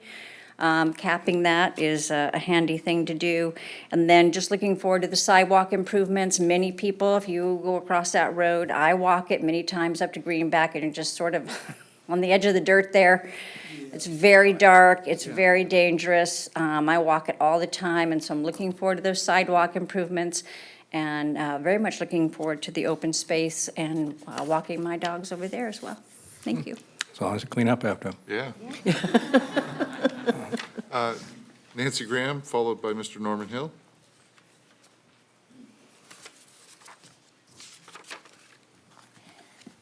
Mayor, Vice Mayor, council members. Hi. Just for the record, I'm Nancy Graham, President of Area 9. The Mitchell property is in our area. Tonight you'll be approving the Mitchell property. But I've had several issues all along, but I just haven't said anything because I know that you want this project. But two things I'm going to discuss tonight that you could actually do something about. One of them has to do with parking, and the other has to do with letting the public use the Green Park area. Kevin Webb and I had 2 meetings about inadequate parking. I felt like there was just not enough parking in there for real life, and he did add a few spaces. But this is something to consider, to think about. Each unit has 2-car garage, and the cars are to be parked in the garage and not in the driveway. But if you have a family that has 2 cars for the parents, and they're parked in the garage, and they have 2 teenagers, where are they going to park those cars? And they can't park them in the driveway, they can't park them in the guest spots, so that's an issue, that's something to think about. And also, and I take this from real life, another has to do with holidays, and if you have more than one family in a village that wants to entertain, where are their guests going to park? They're the little parking extras places, they have like 3 or 4, and then on the street they have some. But it's not enough if you have 2 or 3 families that are going to entertain. But this could be addressed. As she was talking, I was crossing out and writing questions. In Village 4, they do not have extra parking. And Watt Industries had said that they would come back in a year and see if the residents felt like they needed extra parking and that they would create parking from a green area. And yes, they are going to need extra parking. And I would propose that they do the extra parking in the beginning up front for 2 reasons. One, if someone buys a unit that has a green area close by, and a year later it's paved over, they might not be very happy. If it's already a parking area when they buy, they never see it as green. And I wonder if keeping it green in the beginning, I was thinking about this as I was writing it, I wonder if they want it to look nice while they sell the units, maybe, maybe not, but they will need this extra parking. And it's why deny them parking places for a year when they can put them in up front. And they will never miss the green area because it isn't green when they buy it. Now, the second one has to do with letting the public use the park area. And this was in General Plan Goal 38 amendment, General Plan Amendment. And this was also brought up in the Planning Commission hearing that the public could use the green area on a limited basis. Actually, now you're saying that would be like for the public. But the maintenance of this is going to be supported by the residents. And if I understand, it's going to be added to their taxes, is that correct? I think so. And so if I lived there, and my taxes were paying for the maintenance of that green area, I would not be real happy if the public was coming in. That's going to be a nice area, and it could attract a lot of people because they're going to have, I saw a picture of, like a little playground for kids. It was really very nice looking. It would be easier to get into than the one across the street, because the one across the street if you can't park down, if there's enough parking, you have to park up high on the street up there. So anyway, I would suggest that be private, that it's a private park for the residents, and that you'd actually have it fenced off so that the general public couldn't get in. Let's see. Nancy, just to clarify, are you suggesting that the green area be fenced off? Yeah, actually, not from the residents, but to keep the public out, simply because the residents are supporting that. They're supporting the maintenance of it. And I know if I lived there and I knew that I was paying for it, and there was all these people coming in, it's like, well, shouldn't they pay too? I understand what you're saying. I'm just trying to visualize what that would look like. Oh, when I was doing that, I was thinking, where would the entrances be? and that was kind of up in the air. But, let's see, there was something else. Oh, this is something that I wrote a letter, and I don't know if any of you saw it, but this is a historical piece of property, and it's going to go away. It's going to change dramatically. And I just think somebody, even if it's a historical society, should come in and take pictures of it, the before, and even oops. Wrap it up real quick, please. Okay, Anyway. The book is coming out soon, Nancy. Yeah, but I just think somebody should take pictures of it, and then afterwards, all the beautiful things that they've done to it and how they're going to make it really lovely, because it'll be gorgeous. And it's a huge project, and I just hope that when they're ready to be on the market, that there's a waiting list for it. Thank you. Thank you, Nancy. Mr. Norman Hill.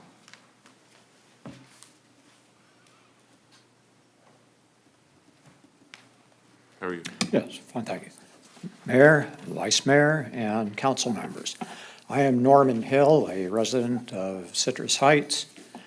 I come to you this evening to recommend that you approve this project, but with 2 additional conditions of approval for public safety purposes.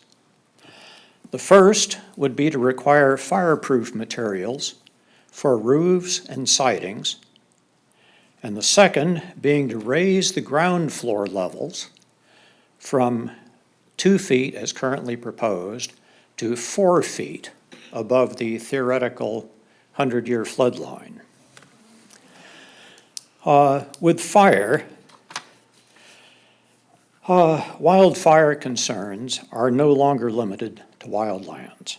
We've seen this in Santa Rosa, we've seen it in Southern California, and we're seeing it in Redding. We need to be concerned about exposure of fires in our area where wildfire can occur. And now is the time to do it. It's the easiest time, the cheapest time to make changes. Requiring fireproof materials now can prevent losses later and also minimize the fire insurance premium increases that most people think are coming because we have had so many fire losses in the state recently due to the big fires that are taking out so many homes. I made this recommendation in a letter commenting on the EIR, but the EIR writers blew it off. They said, well, but this was before the car fire in Redding. Their response said, this is a detail for the builder to address later.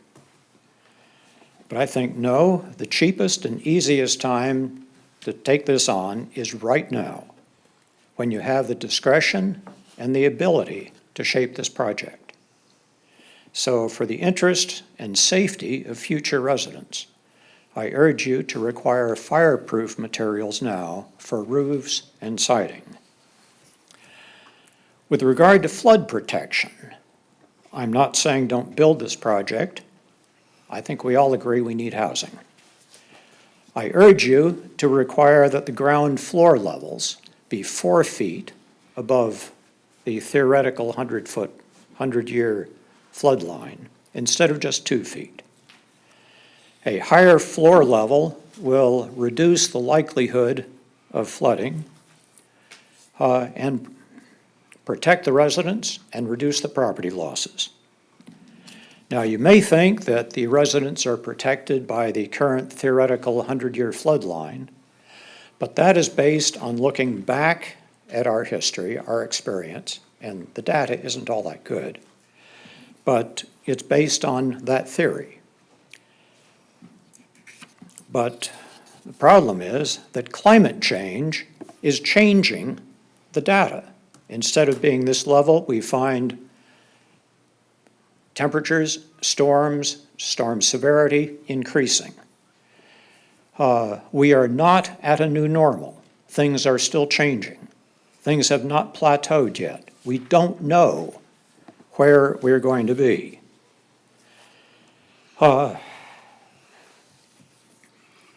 Most people think that climate change is happening, It changes the calculations, everything, but we don't know how badly. Most people seem to agree that climate change is real. The vast majority of scientists agree that it is. The key point of controversy in this area is to what degree is human activity causing climate change? But arguing over the cause and the degree of human influence is kind of irrelevant to the need of protecting future residents who are going to be flood exposed.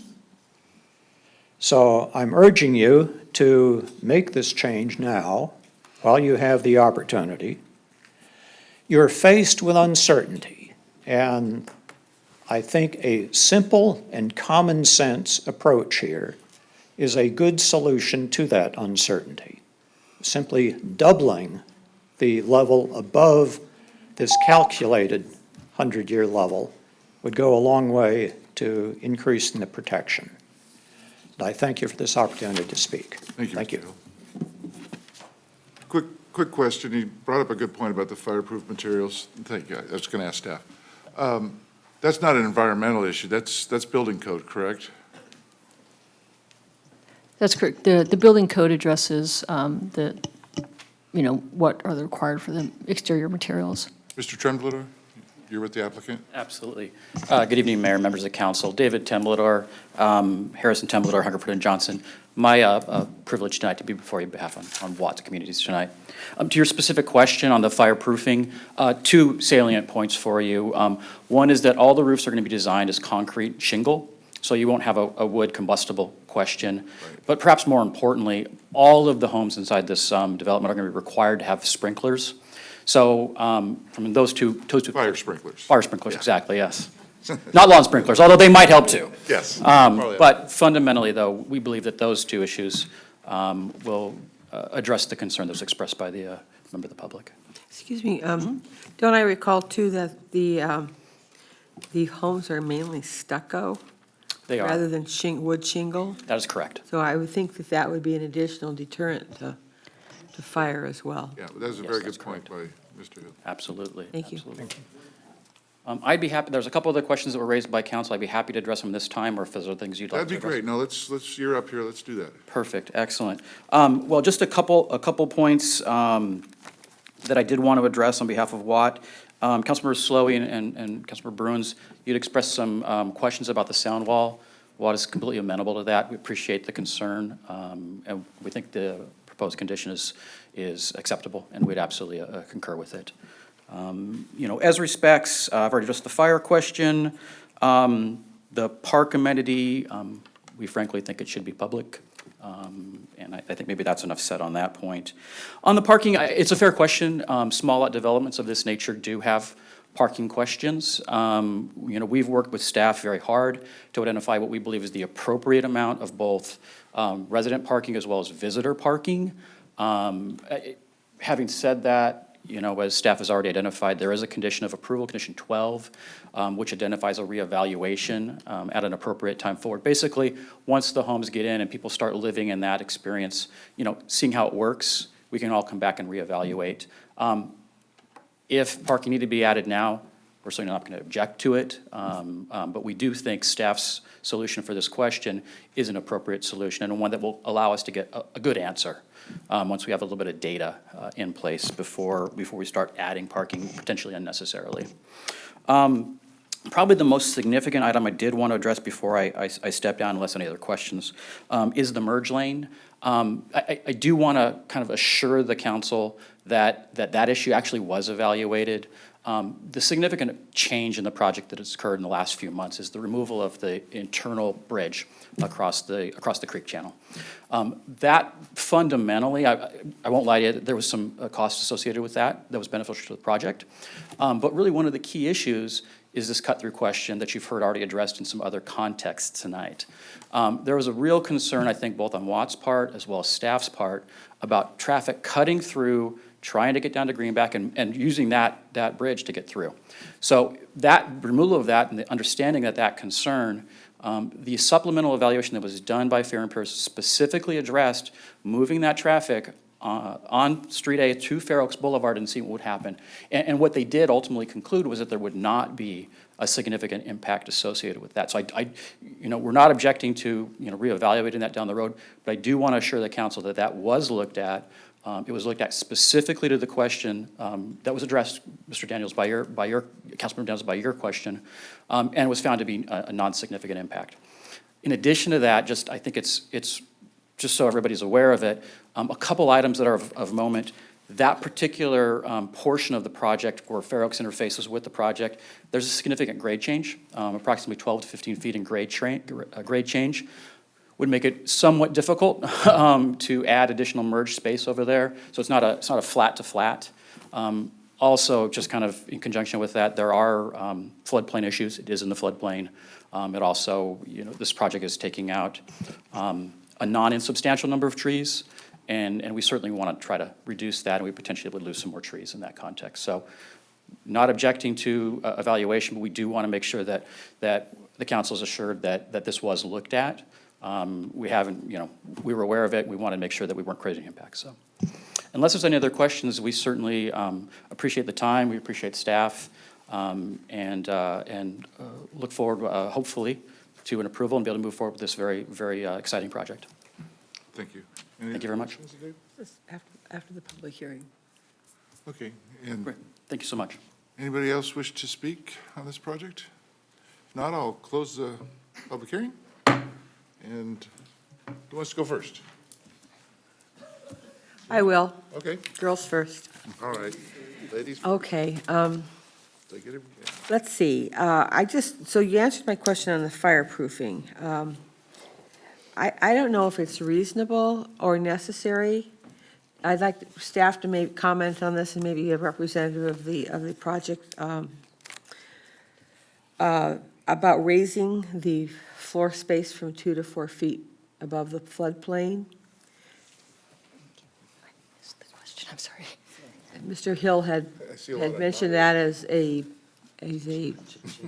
hedge against, potential future flooding based on climate change. I'm going to ask our city engineer to adjust that again. Okay, thank you.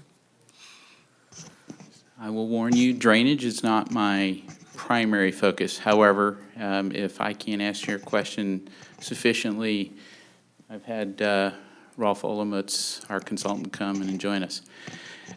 First off, this, under standard rules, 1 foot over the 100-year floodway is the normal requirement. Our city typically requires 2, and that is what this design is intended for. I've talked to Rolf. We actually addressed this back during the comments on the draft document. And, when we really feel that extra 1 foot is significant, as you can envision a floodplain spreads out, the higher it comes up, so every foot it rises, it gets a lot of water through because it's a lot wider space. So we feel that the 2 foot, which is 1 foot over the norm for a standard requirement, is more than adequate in this regard. And, if you have any other questions, Rolf can address. Would it be correct to say that we've also made improvements to our channels and creeks? I know we were reevaluated for where the 100-year floodplain was, and a lot of our homes actually were out of it and didn't have to pay flood insurance after a lot of the improvements we made. This particular creekway has been evaluated. The county did do some evaluation. Rolf actually took a look at all those studies, and the design is based upon the most current information. So we're looking at, being 2 feet above that 100-year floodplain at this point. So you've basically, I'm hearing you say you've already accommodated for it. Yeah, and that's a city standard. That's been done for a number of years here in our city, as I understand it. And we've had some heavy rains, we've had some creek rises, but once we, years ago undertook the cleaning out of our creeks and the commitment to maintaining them the way we do today, I can't recall having any flooding issues since then. I think that was echoed over the last couple of seasons with the efforts by the city, that we've had some improvements in areas of typical flooding. Okay, thanks, Stu. So I've got, I want to address Nancy's concern about the one section that has no parking. And I understand and appreciate the thought behind, let's see how it works, then go back and adjust. But sometimes that makes it more difficult, and it also makes it more expensive. And the other element of that is taking away, an amenity or something of beauty and replacing it with something that's not so beautiful. I can just, if it was me, I would be upset. If I bought a house next to a green belt and I'm there a year and they turn it into a parking lot, so I'm concerned that those particular homes have no guest parking. Yes, go ahead, Colleen. Yeah, just to clarify a couple things, they do have guest parking. There is guest parking down in that particular village. Okay. And there is a requirement that the areas that have been identified by Watt as where they could put additional parking, and they've actually already laid out, and they know where they can put additional parking. We have included as a condition that they would make those residents in those areas sign a disclosure clearly notifying them that identifying where that future parking can go. So Okay, that's good to know. the intent is really clearly that there is no surprises. So, Okay. I mean, it's a trade-off. On one hand, we're trying to balance, we definitely want to have enough parking, but that is in a village where these cluster homes are very tight, and any green space is going to make it look better. So it's kind of a balancing act, and And I'm totally for green space, so, it's a trade-off. I think the applicant would probably be, if that was the council's desire to install them now, we can require that. We thought, in an effort to kind of provide more green space, if we built in some safeguards, come back in a year and see if they're needed. then I maybe I misunderstood. I thought Nancy said there was no. No, there is some right now. They provide, they're at, I think it's 2.8 spaces per unit in that area. So they're 2 parking spaces short of meeting the minimum, of 3 spaces per unit in that Okay. particular village. Yeah, and just a comment, I live in an RD5 neighborhood, and I would love to live in a community where cars were not parked on the street and covering driveways. But the reality of it is that people do. So I don't know how realistic it is to expect families to always have their cars parked in the garage and not somewhere else. I would like that, I would love that standard throughout the city, quite frankly, because I think it would elevate and upgrade our neighborhoods substantially. But she raises a good question, what about the family that has 3 drivers and they each have a car? What are we expecting them to do there? Well, the way the condition would read, and I think the CC&Rs would read, is what the residents need to do is they need to use their garages for parking. Right. And then if they have an extra car, that, there will be additional guest parking spaces that they can utilize. But the intent is that they only utilize those if they are already using the spaces in their garage. So if they've already used 2 spaces in their garage, Right. okay, so Right. then it's going to be incumbent upon the HOA to Yeah, really. the key police to all that. this, and the key to these small lot cluster developments working really is the HOA. Okay. Okay, and then, I don't know if I didn't hear this before, or if I just misunderstood, but I heard tonight that the park area, which is going to be turned over to Sunrise Rec and Park on a turnkey status, I've heard that said tonight, and that's been my understanding all along, that they would own that park area and that they would maintain it like they do all their other parks. But yet I'm hearing tonight that the financial burden to maintain that park is going to be on the shoulders of the people that live there, not on the park district. So how does that work? That is correct. As part of the Park District's agreement to accept this land, they need a funding mechanism, and the proposal is that we would do a landscape lighting district and collect funds that we would then pass along to them. And that's the same thing we did when we developed Costco. Right now, out at, not Costco, but Stock Ranch, and there's all that open space area that was dedicated to the Park District. We collect an assessment for that we hold and we pass through to them for their maintenance. So that is the way that the Park District can, afford to accept these properties. Okay. So Dave Mitchell, the director of the Sunrise Working Park, is here tonight. I wasn't clear on that before. Okay, thank you. That's it for now. And we know the number that it'll be to maintain that district with reserves for maintenance and That'll be part of an engineering evaluation. It'll happen before it's accepted.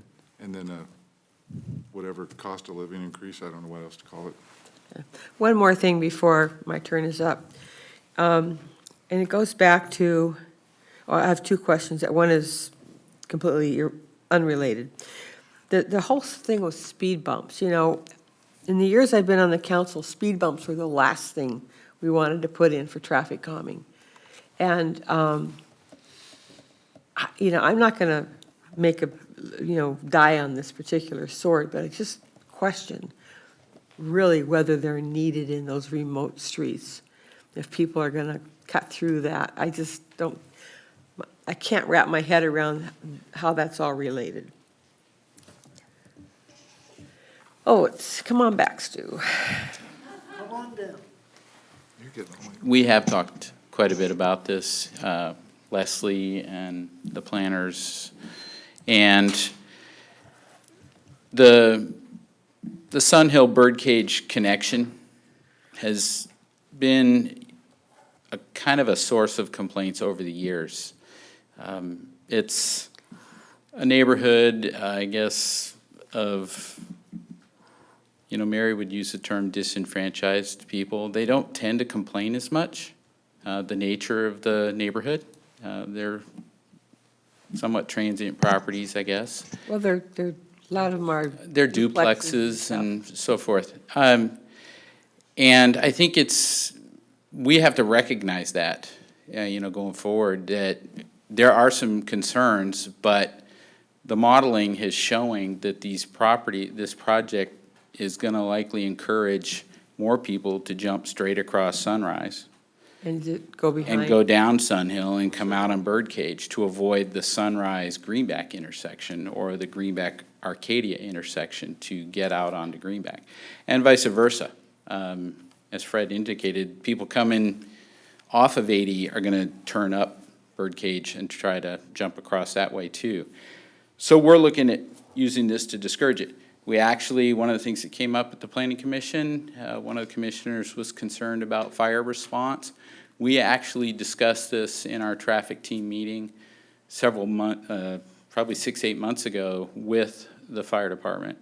And the speed humps that would be installed would meet their standard so that we can assure that they've got a reasonable response. Are they more like speed tables? Yes, exactly. They are one similar, if you're familiar with the ones we put on Misty Creek. They'll have a flat top, a little bit wider, but they do discourage smaller vehicles from speeding through. How many are you anticipating? That has not been formally determined.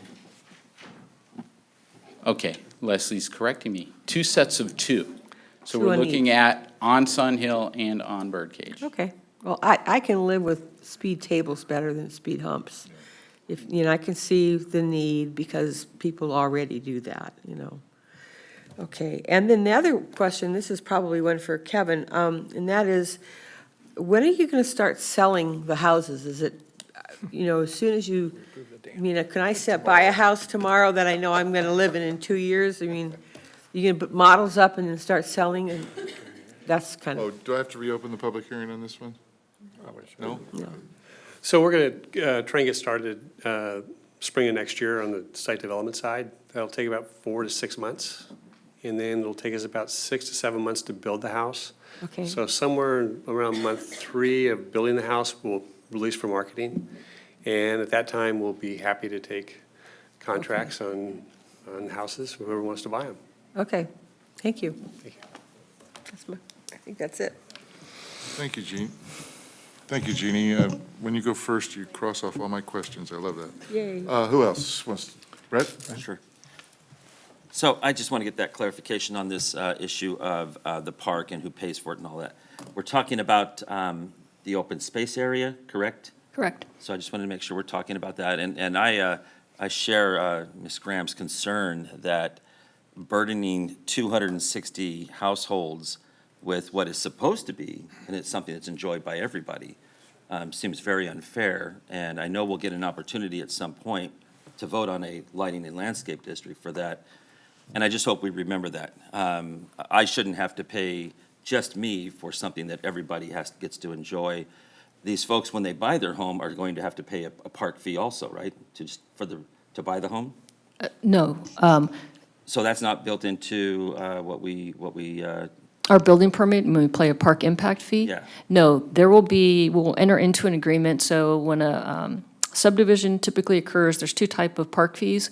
One is you have to either dedicate land or pay a fee for land dedication, and then the second one is a park impact fee that we get with every home building permit. As part of this agreement that we'll enter into, it's anticipated that as a trade-off to doing the turnkey park, that's going to cover both their fees, their park impact and their Quimby fees, their land dedication fees. And so we have no idea what the fee is going to be, but we can certainly anticipate it's going to be at least several $100s a year, right? I would think. You mean the maintenance fee? Yeah. Yeah, I don't have a figure for that. I just hope we remember that when we come back to that, because it will come back to us at some point that we're going to be asking just a small group of people to pay what we hope is for, a whole lot of people to show up and enjoy. And I'm kind of confused on where these people are going to come and where they're going to park. And the streets are private within the subdivision, right? It's a combination. The main streets are public, and then some of the smaller courtyards and alleyways will be private. So there is going to be some street parking. There will be some for the public. There's some little parking areas, mini parking lots kind of as well that people can park in. But this is not like the park across the street in terms of the size of the park amenities. It's mainly the trail and then just some very small tot lots, or I'm not sure what the term is, but they're not. It's not going to be as much of an attraction as the park across the street. I'd like to bring the park administrator to the microphone. Ruth Ann, do I have to open the public hearing for Dave Mitchell here? No, you're fine. Okay, thank you. Good evening, Council. Good evening, Mayor. Dave Mitchell, I'm the District Administrator with Sunrise Recreation and Park District. And just want to talk a little bit about the assessment and kind of the process for us a little bit and reassure you absolutely that our general fund will be funding quite a bit of the work that will be done in the park itself. Typically for a project about this size, the Quimby requirement, which is the land dedication requirement, typically for us would be about 5 acres. In this particular case, it's been offered to us at 23 acres, so it's a lot larger than what we typically would be accepting or would be required by the developer themselves.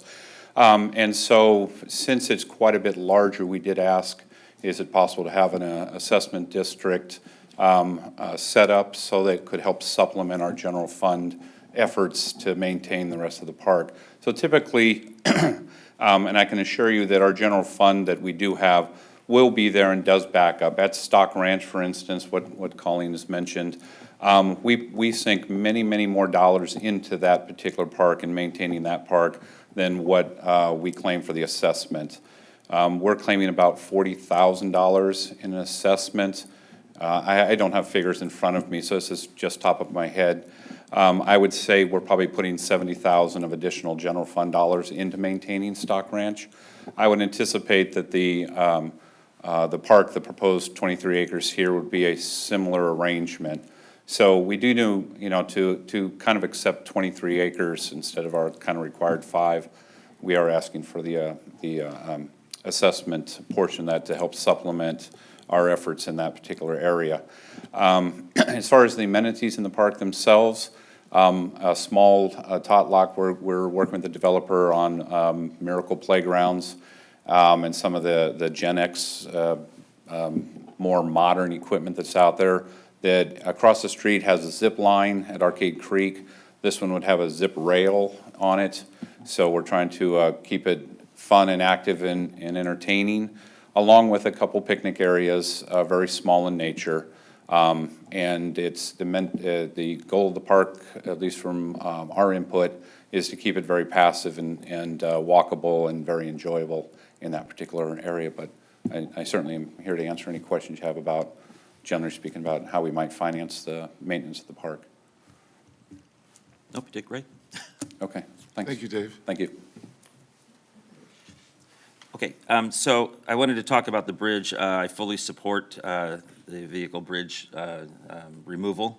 I think that's actually great. I think that keeps the people on what I'll call the north side, you know, having to deal with themselves and their own traffic, people on the south side, same thing. So I think that's a great idea, because I think that north side would have just came over into that south side constantly, just to get into that direction.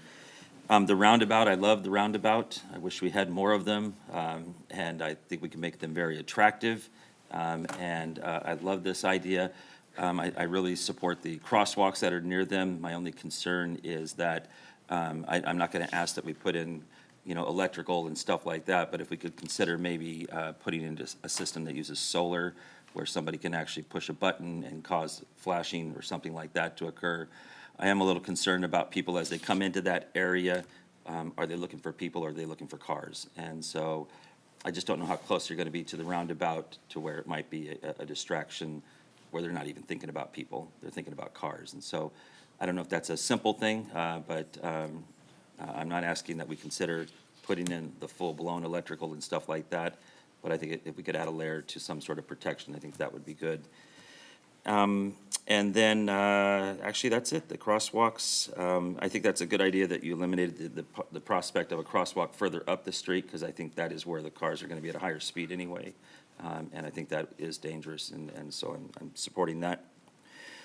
I would want to take a moment to commend Watt Communities. I think they're an incredible partner. I think that they demonstrate what we want in a developer, in cooperation and meeting with the public, and working to make a really successful project and not just making money. So I really appreciate that and want to recognize that. I am super excited about bringing 260 new homes into Citrus Heights that also involve homes that you can actually move into at the starter level for the most part, somewhat, and then homes you can move up to. And I think that's what's really missing in Citrus Heights. So this project has such a great mix of all those things that I don't know how this could have been prepared any better. And I think it's just going to be a jewel for Citrus Heights. Thank you. Thank you. Jim? Yeah, I'll echo some of Brett's comments, in particular about this project and Watt Communities. You know, been working together with them for the last 2 years. They've built another community in town off of Antelope, even though you don't access it off of Antelope. Is that Autumnwood? Quality Homes, you know, sold out. They're building a small subdivision on Antelope. I'm happy for the 260 homes. You know, I didn't know what the actual total would be when we first started. I know Ted Mitchell's been working with the city for years trying to figure out something to put there, and Ted, I think this is the best idea that's, you know, married up and moved forward, so I'm happy to see it. I do support the two changes that we talked about in terms of condition 15 with the sound wall. And then while I get that, you know, the EIR has looked at it and mitigated, I still don't think it's, I think it's wise to come back a year from now and just make sure where Street A hits Fair Oaks, to look at the southbound turn just to make sure, you know, people are able to get in and out. So other than that, I'm ready to get this thing moving. Okay. Thank you. Mine's real quick. On the Creeks and Trails plan, this would have been what phase? This would have been a later phase had the property not come through. I don't know offhand. But the Electric Greenway, which this will tie into, was the Priority 1 trail, and that connects from Sunrise to Wachtel. And we have $6 million of funding to build that. And this meets all the standards of the Creeks and Trails and all the things we talked about? It does. Back whenever? Yes. Thank you. That's all I have. Well, along those lines, and this has nothing to do with the project, just curious, how are we going to get across Sunrise from one trail to the next? Underground. Underground? The Electric Greenway proposes making some public improvements along Sunrise Boulevard where a trail would parallel Sunrise Boulevard and then utilizing the existing signal at Sayonara. Okay, not underground. All right. I think, well, everybody asked, I just was scribbling out all my questions because everybody asked them. One remaining, I believe, maybe two, and one of the speakers mentioned this, is capping rentals, and I just don't know how that we can even restrict that, anything. We've had this discussion before about restricting it just to ownership, and I don't know that. Yeah, I don't think legally you can do that, Ruth Ann, can you? Yeah. Okay, that's what I thought. They're I called just- lawsuits, yeah. I had to ask the question. So, yeah, and again, I heard that, oh, we know the council wants this. Well, it is the property owner's right to do this, and I'm very happy with the fact it's being rezoned from high density to medium density. I mean, that's, for me, that's a lot better as far as traffic, and it just looks like a great project. So I'll echo the comments that, for a great job by our planning staff, our planning commissioners doing the heavy lifting on this job, and Watt Communities for really, I think, a quality project. And of course, our consultants that helped us with the EIR and the traffic analysis, so I appreciate that. So without further ado, I'd entertain a motion. Mayor, I'll move that we adopt the first resolution as shown in attachment 2, certifying an EIR, approving CEQA findings, and adopting a mitigation monitoring program. So motion and a second. All those in favor? Aye. Any opposed or abstentions? I'll further move we adopt the second resolution as shown in attachment 3, adopting a general plan amendment, tentative map, design review, and tree permit with the 2 amendments as discussed to item 15 and map 23, section L. There's a motion and a second. All those in favor? Aye. Aye. Any opposed or abstentions? Carries. And I'll move the final one to introduce for the first reading, read by title only, and waive the full reading of the ordinance, rezoning the property as shown in attachment 5 into the Mitchell Farms Special Planning Area. Motion and a second. All those in favor? Aye. Aye. Any opposed or abstentions? Motion carries. Thank you, everyone. Well, that's the longest item we've had in a while. Yep. Does anybody need a break? No, let's power through Let's this. get through Next it. item, please. So next, items, regular calendar, we don't have any department reports, we have none. City manager items. Yes, just briefly, council, just a couple of compliments to staff. I do want to thank our planning team and Mr. Webb and his entire team. This has been an extraordinary effort, and you can just see the skill put forward by our team, and I want to publicly thank them. It's just been an enormous project, and so thank you to them. Also, it's always been the council's priority, and they're very heavily focused on economic development here in the city and working with our businesses. And one of the ways we do that as a staff is really through excellent customer service. I just wanted to share a compliment from an incoming business yesterday who submitted their building plans for their project on Tuesday and received approval, at least on those first level of plans, on Wednesday. And the business owner called me to let us know specifically how wonderful the city is, and commented and complimented specifically Susan McClendon, Kelly Shottigan, and Allison Bermudez from our planning team. He lauded both the planning and building departments, saying that based on his experience with us getting this project off the ground, he truly believes that he chose the right city in which to make his investment. So I'd like to thank the staff as well. It's critically important, and doesn't always go noticed. So thank you. Woo-hoo. Yeah, that's awesome.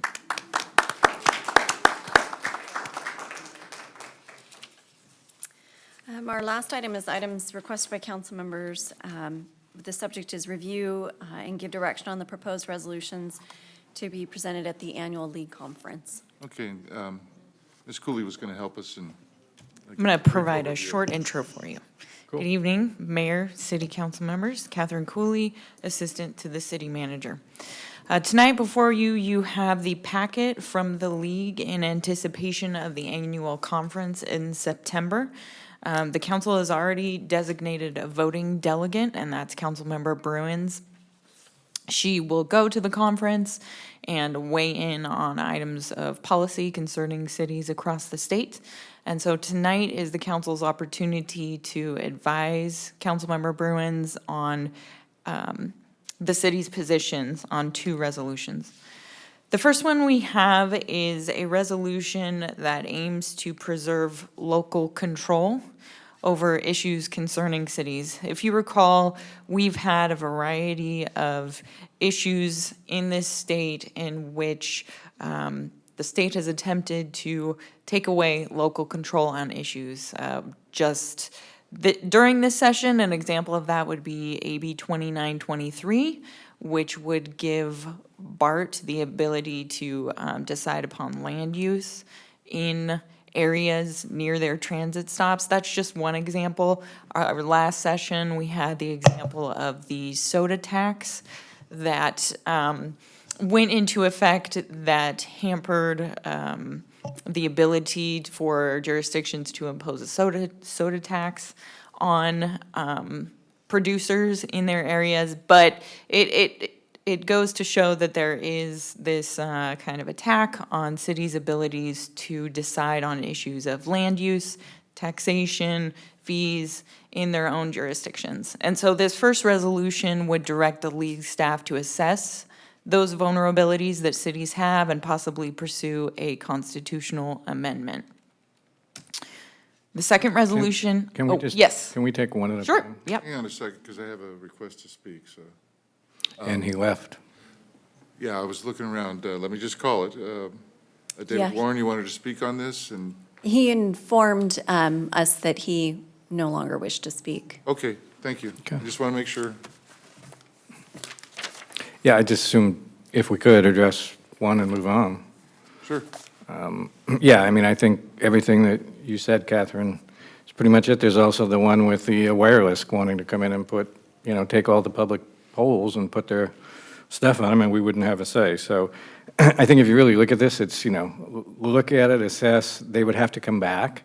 It says possibly the league couldn't pursue a constitutional amendment without the league's approval, so they would have to come back. So I fully would support positive support of this.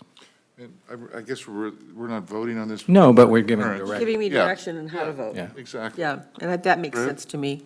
You're right. Yeah, and the simple truth of the matter is, none of us are going to be there, so Jeannie's going to vote however She's she gonna do wants whatever she wants anyway. anyway, right? I'm leaving early, I'm just kidding. So, I'm just saying it for the record, because who knows? Okay. And the next one. All right.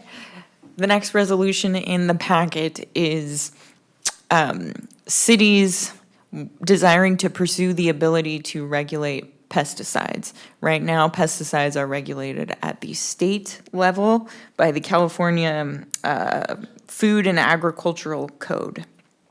And so this resolution would direct league staff to pursue the repeal of that section of the California Code that prevents local governments from regulating pesticides. That's, I just want to weigh in on that one. Yes. Did you guys read this, actually? I did, and I wasn't all that impressed with it. Okay, so my feeling on it is, I'll do what the council wishes. I don't have any burning desire to take this on. This comes out of Malibu, basically, who doesn't like pesticides. And so, but the state's been governing got a this lot for of over 50 legalized years. pot shops. They've been doing it for over 50 years, and, I just don't think this is something that Yeah. I want to spend a lot of time on. I agree, I'm not, Just I mean, I could go either way, but I don't have a hard probably won't even say. weigh in on this one because I'm not sure that it's going to benefit Citrus Heights one way or the other. The other one I feel strongly about, that we need to keep local control. Local. But this is something that I think a special community put that out there, and a bunch of other ones wrote letters, and there it is. Okay. I think I have my marching orders. All right, that's all. Presentation. That's all we have for you. very That's good. enough. Good. Okay, is there anything else on the docket? I've seen no, so we're adjourned. The place is abandoned. They left us.